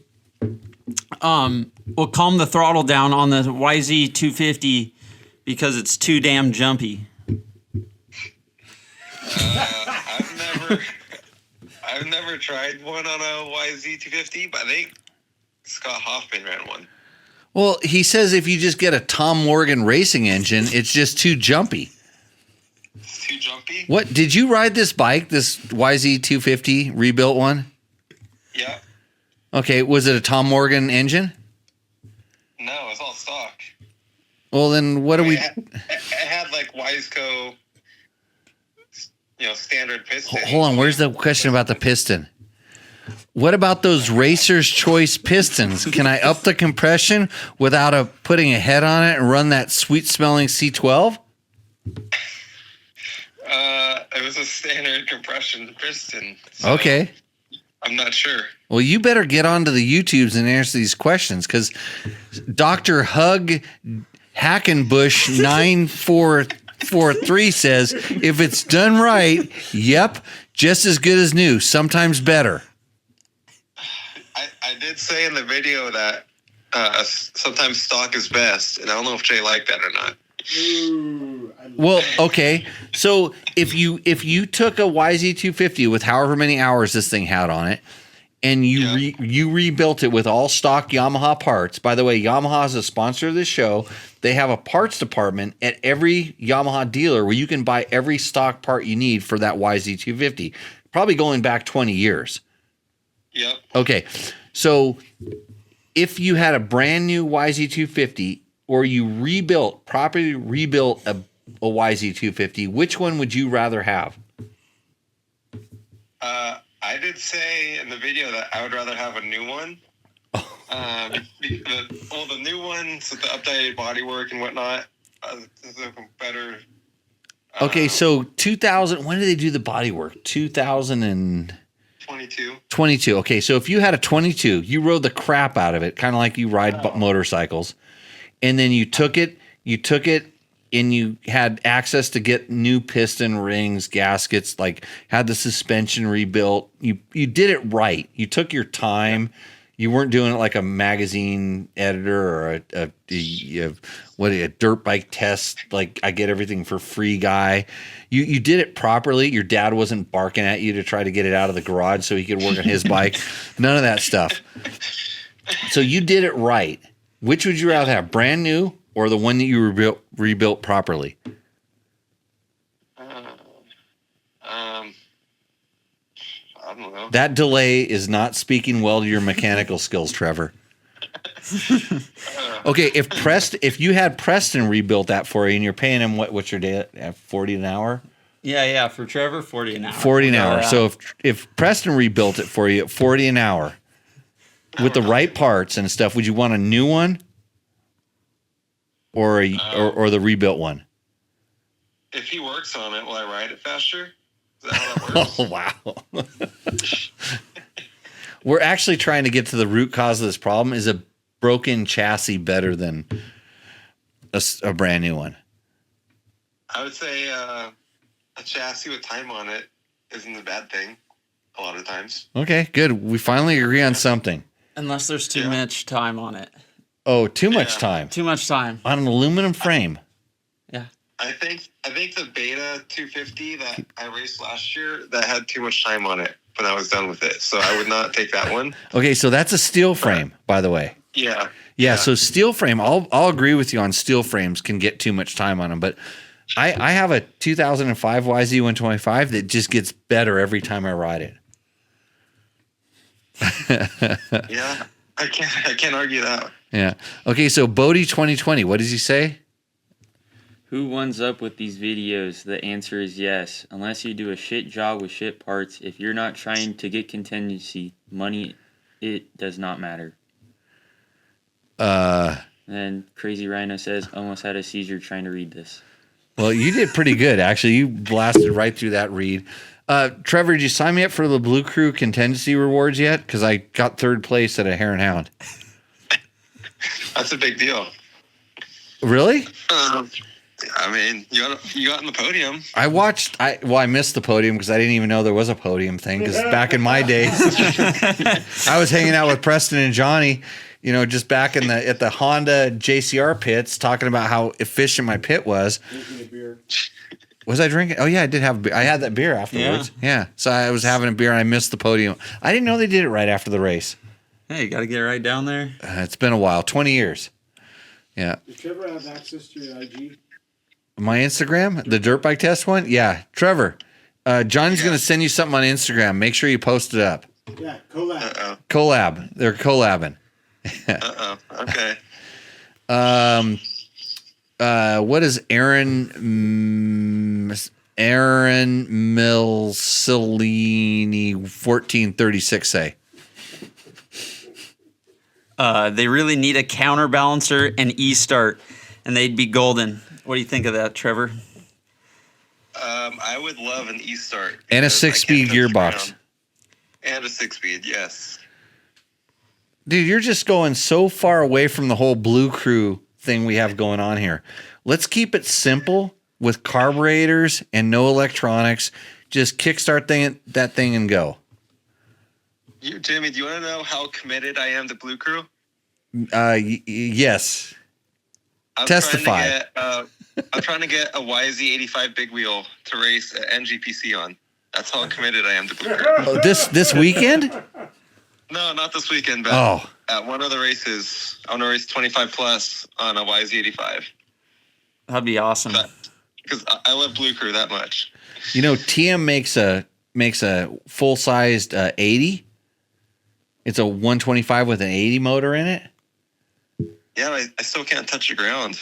That's okay. Ask Ryan Dudak how I smoked him on that thing. Yeah. Let's see here. You know, there's people that still like that video you did about like winning the Big Bear dual sport ride. Yep. Yeah, you won it. He was my rider. He was my top rider. He had JCR pits at that. Yeah, you had to get an air filter swap. What else? The shifter, we bent the shifter. Oh, a shifter. We had to straighten the shifter out. I don't know if we had a spare. We probably had a crescent wrench. That was the most exciting thing that happened all day. Was bending the shifter back on Trevor's bike? I had zero action. I was there sitting with NAR all day until Trevor came in. He was having big problems. So and, we got him back out there, and he won. Yeah, Paul Condi, 2025 says, I love it. And he's talking about your video. Totally awesome. Used street and trail bikes, gently used, for sale. Yeah. So those went back into the, you turn the bikes back into the manufacturer. Yeah? We lost them. Yeah. And they probably gave them to a dealer, and then somebody else is enjoying that motorcycle as much as you did. Someone is enjoying that Big Bear 300 because they emailed us about it. Oh, they want you coming back? Whoever bought that 300 was all stoked on it. Oh, the bike that you smashed through that, the 9th overall bike? The one that got a frame replacement. I have no idea why. If you rode like me, ask Nolan about how I ride through sand washes without hitting rocks. If you rode like me, you wouldn't have had to have that happen.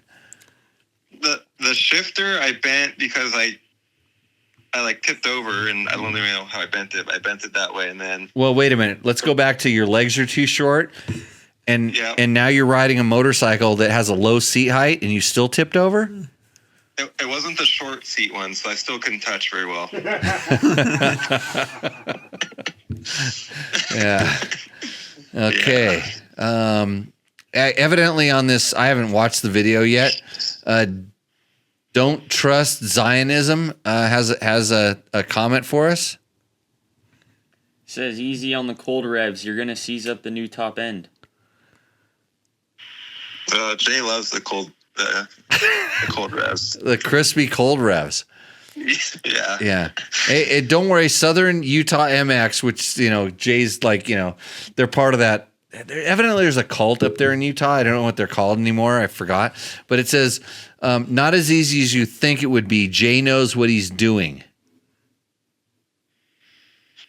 Yeah, maybe. Yeah. And Shotgun Brown drops back in and he says, Nah, won't hurt it because Wiseco pistons have black coatings on piston controls expansion. Fire it up and take off the piston without coating need warmed up. Good Wiseco is doing what Vertex started. Also, stock piston doesn't have much expansion. You sound like you're reading something that's very difficult to read. Yeah, Shotgun Brown has very bad English. Yeah, it's normal. People thought Logan was kind of a little bit off. Like, because he didn't talk, and then he read this stuff. But then we would get it's funny because it hasn't happened lately. We would get comments in like weird dialects and languages and stuff, and Logan would read them. I'm like, dude, you can barely even talk, let alone read. And he would actually have done the translation. He would take a picture of it and use some sort of translator. Yeah, Google Translator. Yeah. He would tell me what it said.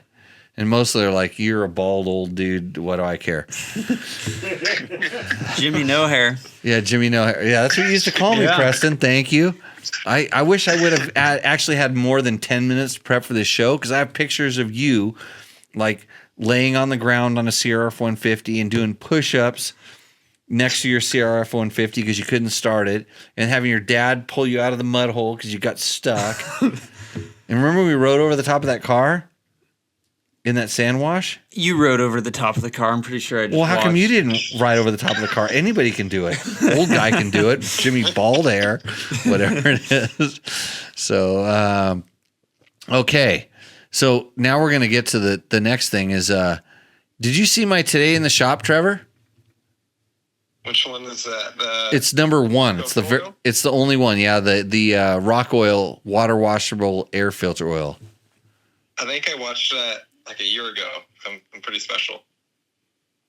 I Watched it recently. just made it like last week. It's kind of like your Yamaha video I didn't watch. You didn't watch my video? We spend all this time putting stuff up on the internets and nobody watches it. There's how many viewers do we have on this thing? Hold on, let me Let me see. see it. I'll go here.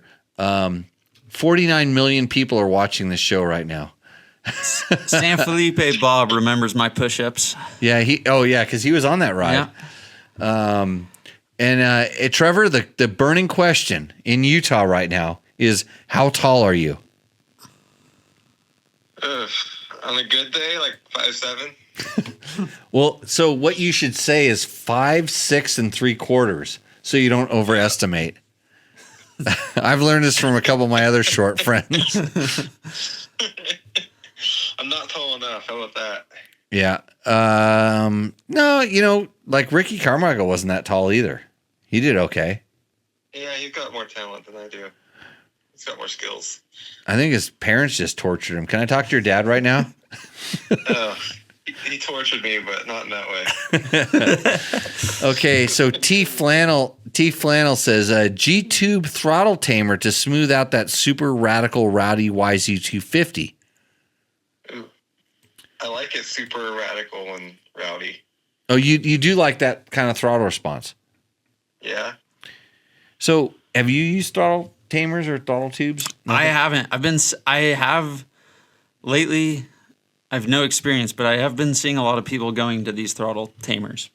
So, I've tried them over the years, lots of different versions and different things. Motion Pro has a whole throttle, it has different throttle cams, and there's a lot of talk about throttle thing. And this is probably one of the biggest revelations I ever had. And this is where we actually, quit joking around and talk serious stuff. You know what I'm talking about, Nolan? Yeah. How are my lines in the sand wash today? Let's get serious.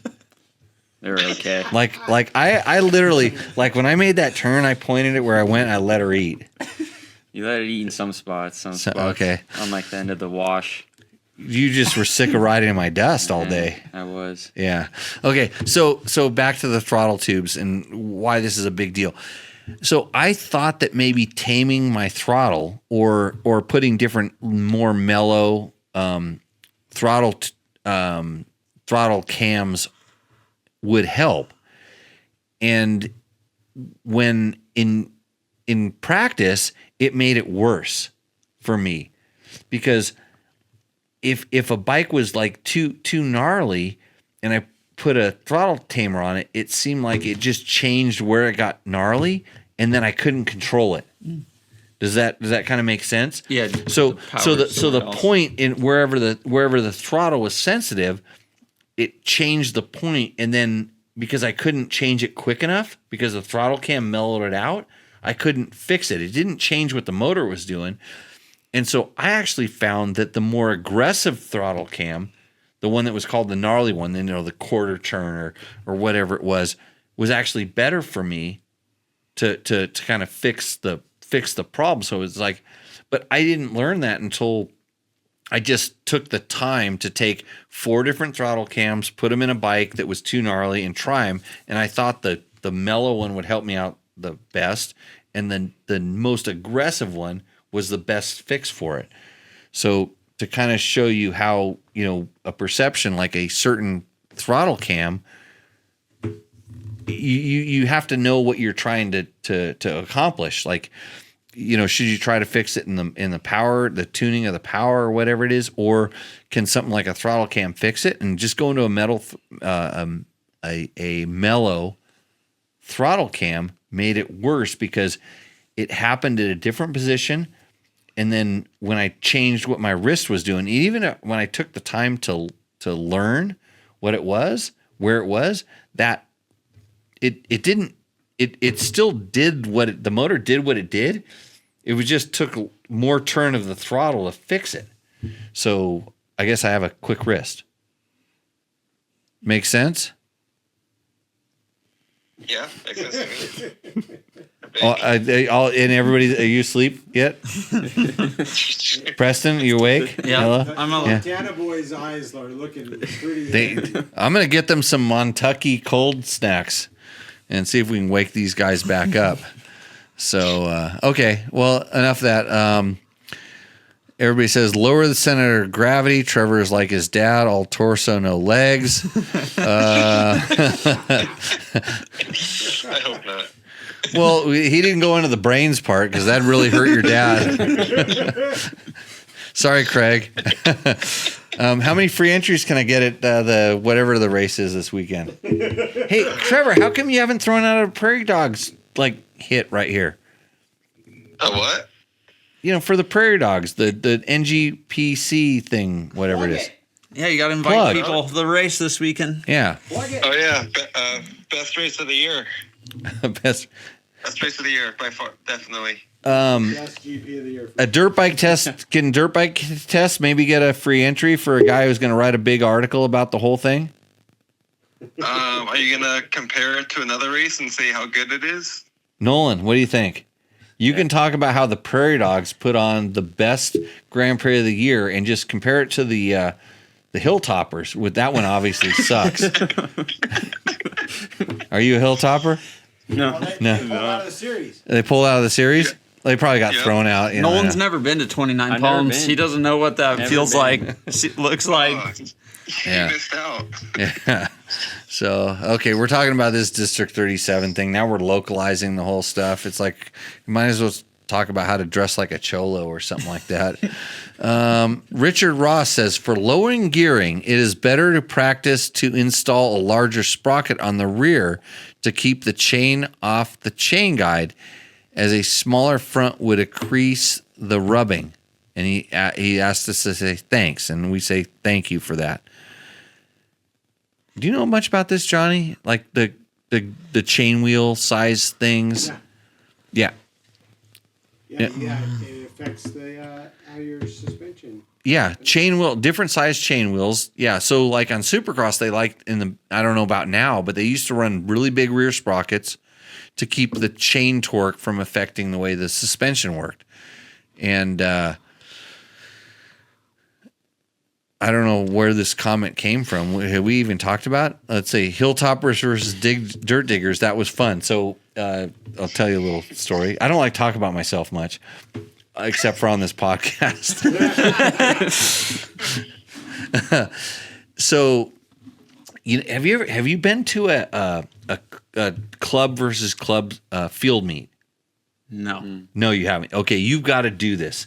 So there's District 37. There's AMA districts all over, and there's clubs, motorcycle clubs. And this started way back when they would have what they call field meets. So a motorcycle club would challenge another motorcycle club to a field meet. So it was a big kind of gathering, and they would have these different things that they would do on their motorcycles. And so whether it was a blindfolded kind of thing, or there was the one where you had to ride your motorcycle to line and then push it back to the first line, so you ride it and you hop off and you push it from the handlebars back, or they hang a hot dog on a string and you have to ride up and eat the hot dog. So it's a field meet. These different sort of challenges, and I was aware of these going on, but I'd never been part of one. I kind of may have seen them when I was at a district race. You see a couple clubs get together and they're having a party kind of a thing, and they're doing some weird stuff. And, they might set up a little thing. In fact, the Ruts was out at Lucerne Valley not too long ago when we were out there, and they were doing just an inter club field meet. So there are these little competitions, like kind of friendly competitions between the clubs. And my good friend Crazy Nate Shakwa says, "Hey Jimmy, they wanted a ringer for the field meet." And so they called me up and they said, "Hey, you want to come out and ride for the dirt diggers at the field meet?" I'm like, "What's a field meet?" And they explained it to me. Like, "We're going against the Hilltoppers." And I'm like, "Yeah." And we were planning on going riding that weekend, but we just would end up at this field meet. We'd go over there. So I brought San Felipe Bob and a few of my friends, and we went out there. But they showed up and they're like, "Oh, these guys look like ringers." So I gave away some of my good friends to the Hilltoppers. I think I put Bob will probably, answer this. I think I put Bob on the Hilltoppers, which is bad because like Bob's a good rider, but not quite the level of racer that I was. He was a kind of have fun racer, high quality, good racer. At field meets, the guy is dangerous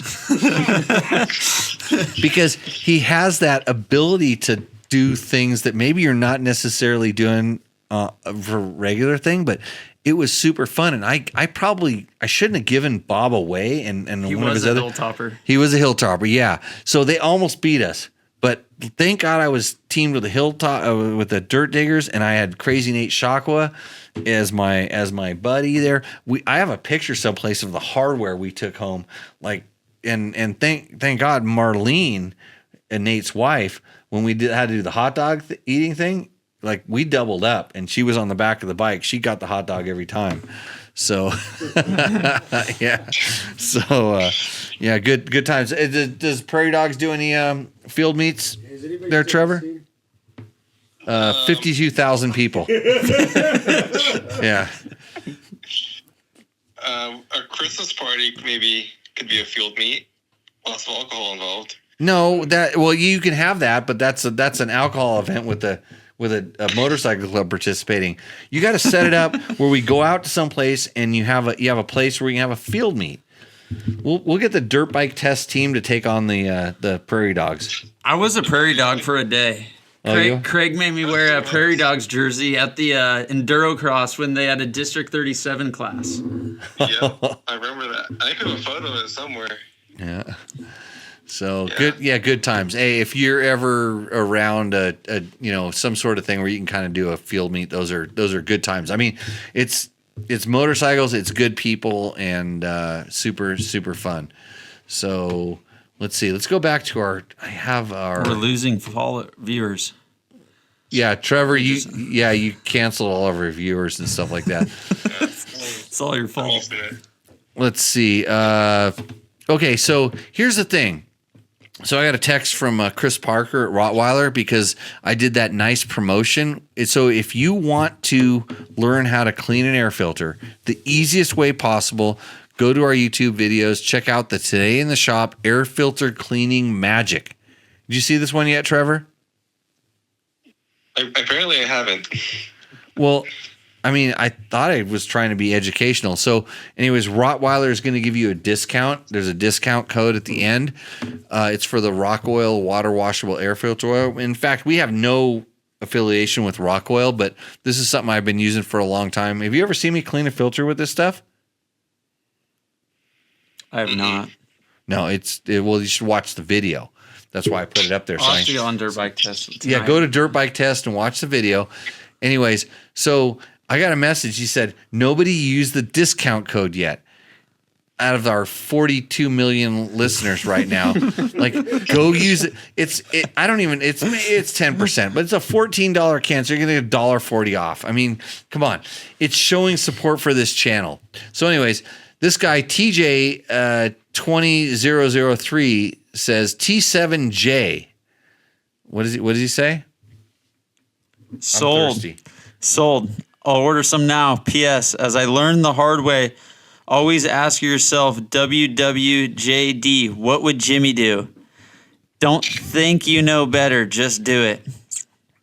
That's some good advice. Did you hear that, Trevor? Yeah, I do. So, is this rock oil stuff, is it better than using gas to clean filters? Well, let's see. Yes. Yes. Yeah. Okay. I mean, gas is a very effective way to clean filters. I don't know how good that is for all the other things. Whether you care about the environment, your skin, where you're going to pour this stuff, all these other The longevity of the filter. Yeah, It the doesn't filter. last. Yeah, there's a lot of things like this, and so this I've been using this stuff. We did a filter oil test back at Dirt Rider magazine back in the days, and this stuff clearly won without a doubt. It was the best stuff, just ranked by anybody that had anything to do with cleaning the filters. So if you're just putting stuff in your filter to keep dirt from going through it, a lot of them are really good. But once you have to clean that, that's a whole different ball game. And most of us have to clean our filters. There's filters that you can buy that you can use once and throw away. They're cheap. I don't know if they're the best filters overall, because I think that if you really punish them in dust, high, they kind of get to the point of plugging, they'll suck stuff through. But if you use a good filter with this oil, you're going to be in good shape. And then it cleans out like nothing. Watch the video, I dare you. And then go to Rottweiler. There's a link in the video and stuff like that. Let's see. What does Flynn say? You recommended this to me last year on Talk. It's 4 T's. Actually, you want to make it 5 T's? I'll pour another one of these. Go ahead. It's Tech Talk. Tech Taco Tuesday. Yeah, it's the show you're on right now. And I've been using it since. Probably the most convenient air filter oil on the market. It spreads easily and does a great job catching dust. The closest competitor would be No Toil. Theirs doesn't spread as nicely, but performance seems. We got to open the tab. There's more. You got to click read more. Read more? So So you can finish. Oh man. Oh, he actually this. So Flynn's actually, this is a really good. So this is when you tell somebody he's super engaged, because he's actually telling you how much it is. So $38 for 1.89 liters, which puts it at $20.46 per liter. He says you also need their cleaning agent. And this is the thing about most other filter oils is you need, whether even if they're special or whatever, you need a cleaning agent. And so he tells you about that you can buy this $12 for 5 pounds, because it's the detergent. So rock oil is $25 per liter, but you don't need to pay for a separate cleaner. It's harder to come by, unfortunately. This is true. Santa Clara Cycles, as well as Rottweiler, does sell this, is where I bought mine. I wish Rottweiler sold the liquid 1 liter bottles too. And I mentioned this in the video. I like the pour in 1 liter as opposed to aerosol.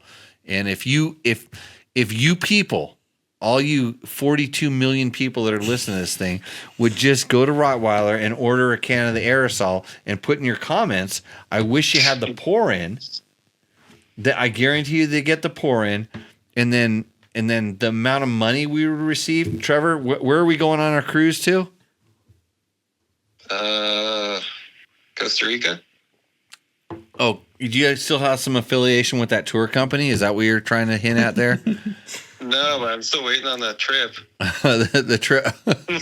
No, you no. We're gonna go on a cruise out here in Pahrump, Nevada, on the dry lake bed. We're gonna the chicken ranch. Sherry's Ranch. Yeah, same one. Sherry's Ranch. Same thing. So, Yeah. okay. Anyways, Jimmy. yes. Does that also go to the Tacoma Hot Springs by chance? Tacoma Hot Springs, yeah. Johnny was in there today. He was sitting in Hepatitis Hot Springs. I got a date shake. He got a date shake. Vegan. Vegan one. Wow, that sounds healthy. Do you want to go? Do you want to go out? We can go on a tour out there. I've been told I should go with you sometime. Who told you that? Someone in that room. Oh wait, were you were on the one where we came back? Yeah. On our yeah. We started. Why don't you tell this story? Well, we were in the Magic motorhome bus on the way big back. Bus on the way back. On the Yeah. way back from Razor, and we stopped in the Tacoma Hot Springs. We went to the natural one. The natural one. Yeah, the natural one. It was nice. Yeah. And Jimmy went full Natural. Yeah, full natural. Right. Jumped right in. Trevor said he doesn't want to ever see that in his life. I You said shouldn't. that wasn't so nice, but the Tecopa Hot Springs was nice. Pretty nice. Yeah. You got to watch out for that one because every once in a while the duck shit goes to a level that all of a sudden it gives you the call it swimmer's itch. Okay. Got to be careful. Yeah. Like we got up at in the mountains when we went did the jet skiing. skiing. Yeah. Yeah, very similar. Yeah. Yeah. We had I have an affection for swimmer's itch. Yeah. By the way. Our jet ski adventure. Yeah. Okay. So we have another question here.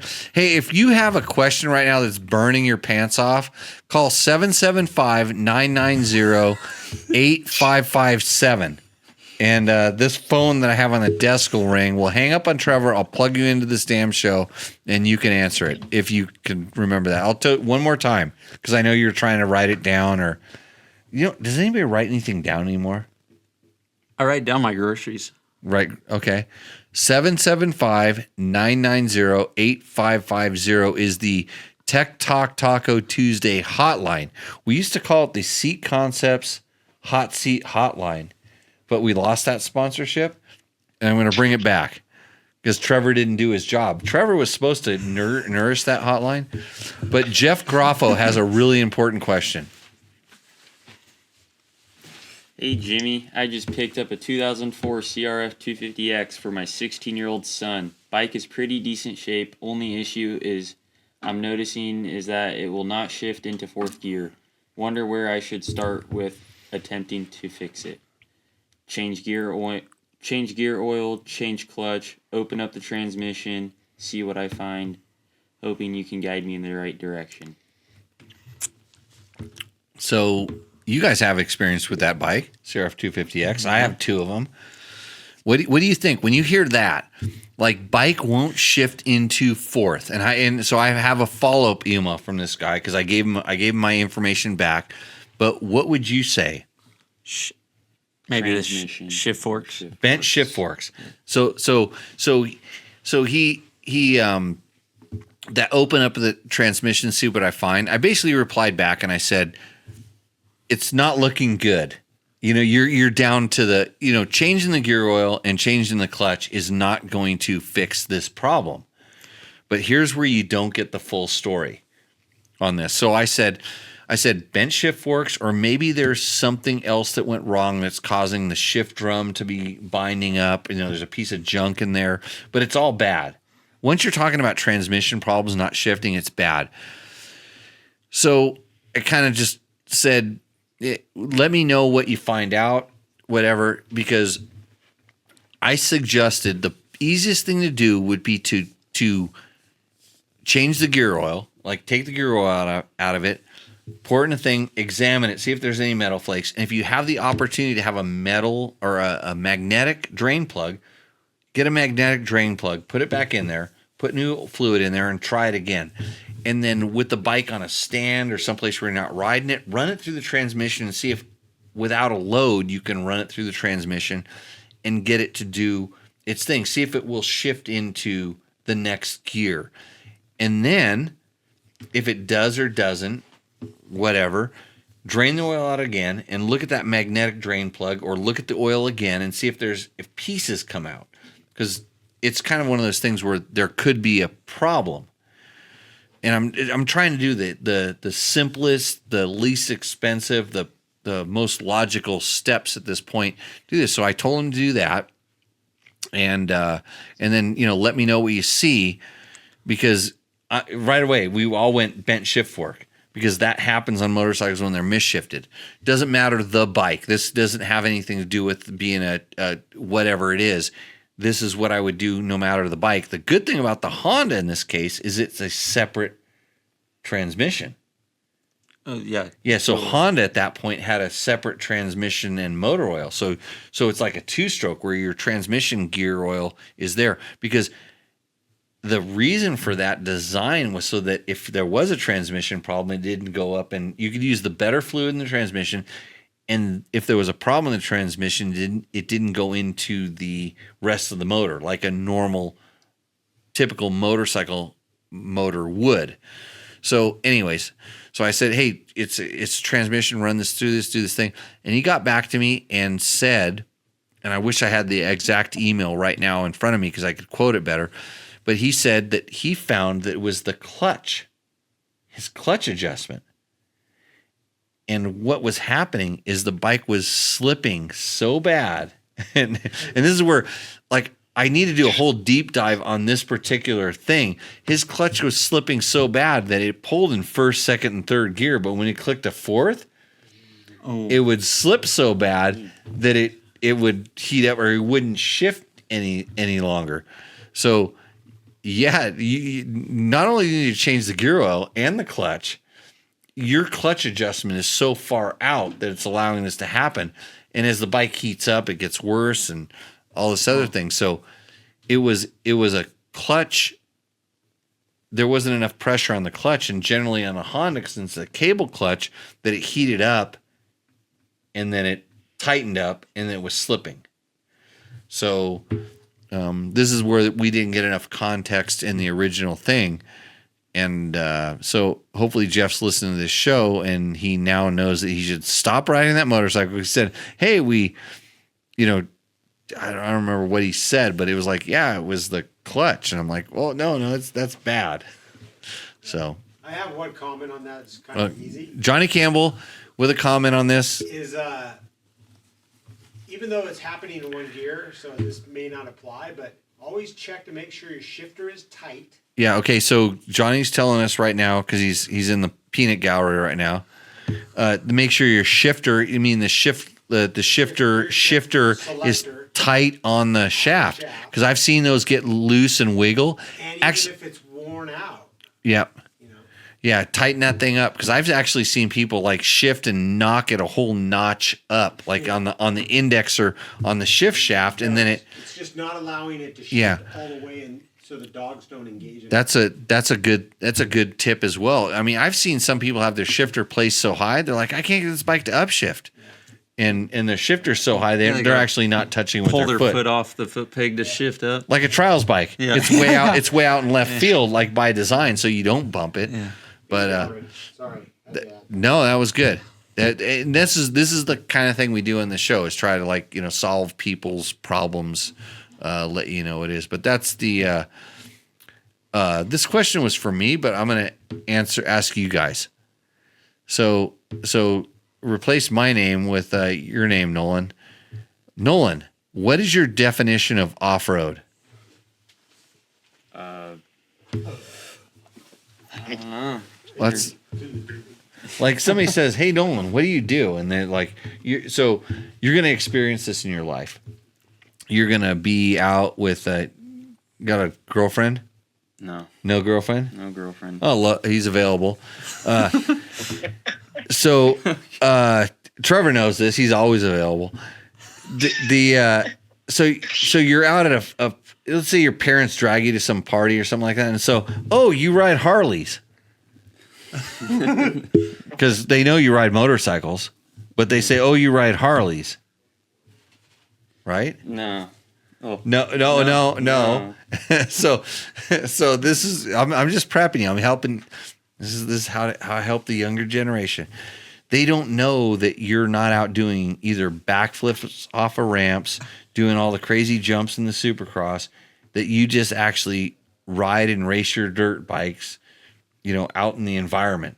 Yeah. They think it's something crazy, but when the guy 5 doors down hops on his Harley, fires the thing up, does a bunch of what they call it, cold revs. Is that what Jay Clark does?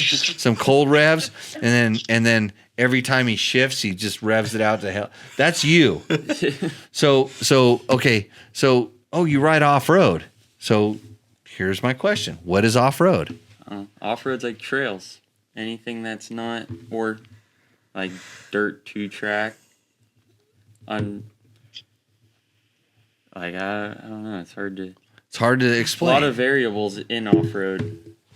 Okay, so you're at a party. All your parents' friends are kind of a little bit tipsy right now, and they asked you this question, and you've got to represent us as dirt bike riders in a positive light. Like, what is off road? Hey, Trevor, you better be prepping your answer right now. It's coming down to you. Okay. Okay. So, what? So, Preston.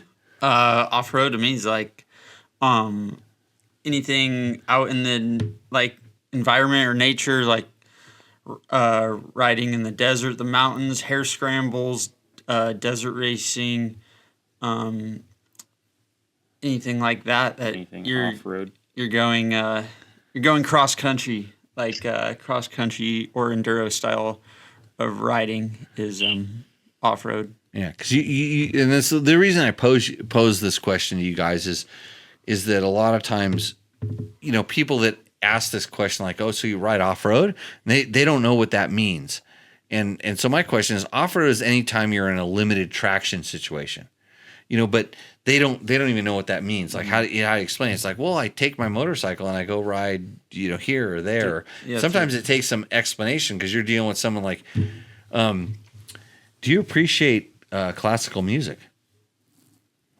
What type of classical music do you like? Like you guys are just like don't know nothing. Don't even know anything about it. So you're in this zone. So Trevor, what is off road? I'd say anything more natural terrain. I think. Okay. Kind of. Yeah. Hey, I don't know. Is there a right or wrong answer for this? I don't even know. It's I guess it's anything that's not on the road. Yeah, anything. So that's why I go to like anytime you're off road, so your traction gets limited. You're in the dirt. You're out in the dirt. You're riding in places that are not regulated by traffic laws. It's we can't go anywhere, but we're able to ride in really cool places. There's just like there's streets around the community, and you can't drive your car on people's lawns. It's like I take my motorcycle and I get to go ride it in places that are. You can't access by other you can't. You have to vehicles have the right kind of vehicle to go do this, and we're respectful of the environment, the different things. We go ride off road. It's a limited traction situation. It's sand, it's mud, it's dirt, it's rocks, it's whatever it is, and that. So, and Mark Daniels says, Off road is anything that is not a groom track where you don't have control of the conditions. okay, I would even go beyond that. It's like off road is anytime you're off pavement. Off of a really consistent traction situation, off pavement. So you're basically out in the dirt. So why does Tim Skelly say liqui moly? Because Tim knows his stuff. Tim, I'd go pull the hat that I have sitting over off the side there. They do a shop in Orange County, Inside Line Moto. I'd like to give a shout out to Inside Line Moto. He usually complains because I don't get this podcast posted up soon enough on Wednesday. So Tim, if you have a filmer kid that can get that posted up on Wednesday morning real early, I would appreciate that. And Mark says it's a good show. You know what? When the people start telling it's a good show, that means we're getting close to being done. You know what I mean? Stop while you're on top. 42 million viewers. Why 42, wouldn't- yeah. Stop before there's zero. Hey, Trevor, throw out a little plug for that stupid race you guys are putting on this weekend. Prairie Dogs GP, a practice Friday, racing Saturday, Sunday, best GP of the year. Wait, practice Friday, is it like super controlled practice? There's a 45-minute unclassified. So you have the fastest guys, the slowest guys. You have everyone all on the track at once. So I can ride all of those. Yes. Okay. So the kids practice. Can I Good sweep? race. I can sweep during that, so I can get better lines during the race. We could make it work. Okay, and Nolan is going to represent dirt bike test. Do you think you can hook him up with a free entry? We can discuss it. Okay, so Nolan, you work this out. You're indebted to me for doing this. If I show up on Friday, can I rip some laps on a brand new dirt bike test bike, particularly the YZF 450 FX? If you can get Ulrich to get it in for us, we can make that boy. happen. Yeah. Because I have a Honda 300L that's ready to put some laps in now. Preston, what are you doing? I'm prepping. I'm cleaning up from this. You're not going to be out there? I got to dump okay. gas. I got to dump gas for this guy on Sunday. Okay. Oh, you do? Yeah. So you should take that 300L. Trevor is not doing anything that weekend, so he can shoot photos of you. You put on you have to work a deal with him, so you don't have to wear that sweeper vest, and then you can get some really rad photos in your fly gear. Yeah. Fly gear. Yeah. What kind of boots? Alpine Star boots. Right, Alpine Star boots. Yeah. What kind of tires? Pirellis. Pirelli tires. Okay, you're gonna rep that stuff as you rip around the track, getting photos for dirt bike test on Trevor's bike. That evidently, I heard this from a credible source. He smoked Blake Baggett on a dual sport bike at Glen Helen. Blake had a 500 and Trevor had a 300, and Trevor fed him. True, right, Trevor? Maybe. But if Preston's lucky, I'll put that Temu exhaust on for him. The team.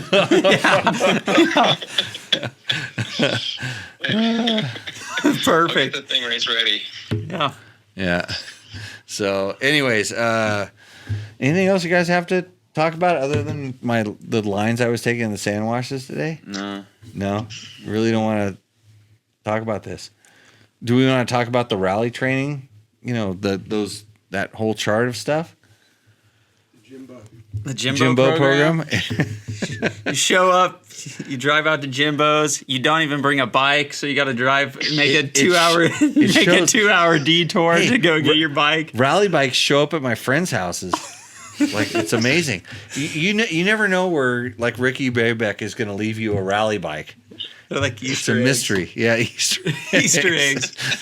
So, how's Ricky doing? Did we check? Yeah, Ricky finished third overall today. Third today? On the first half of the marathon.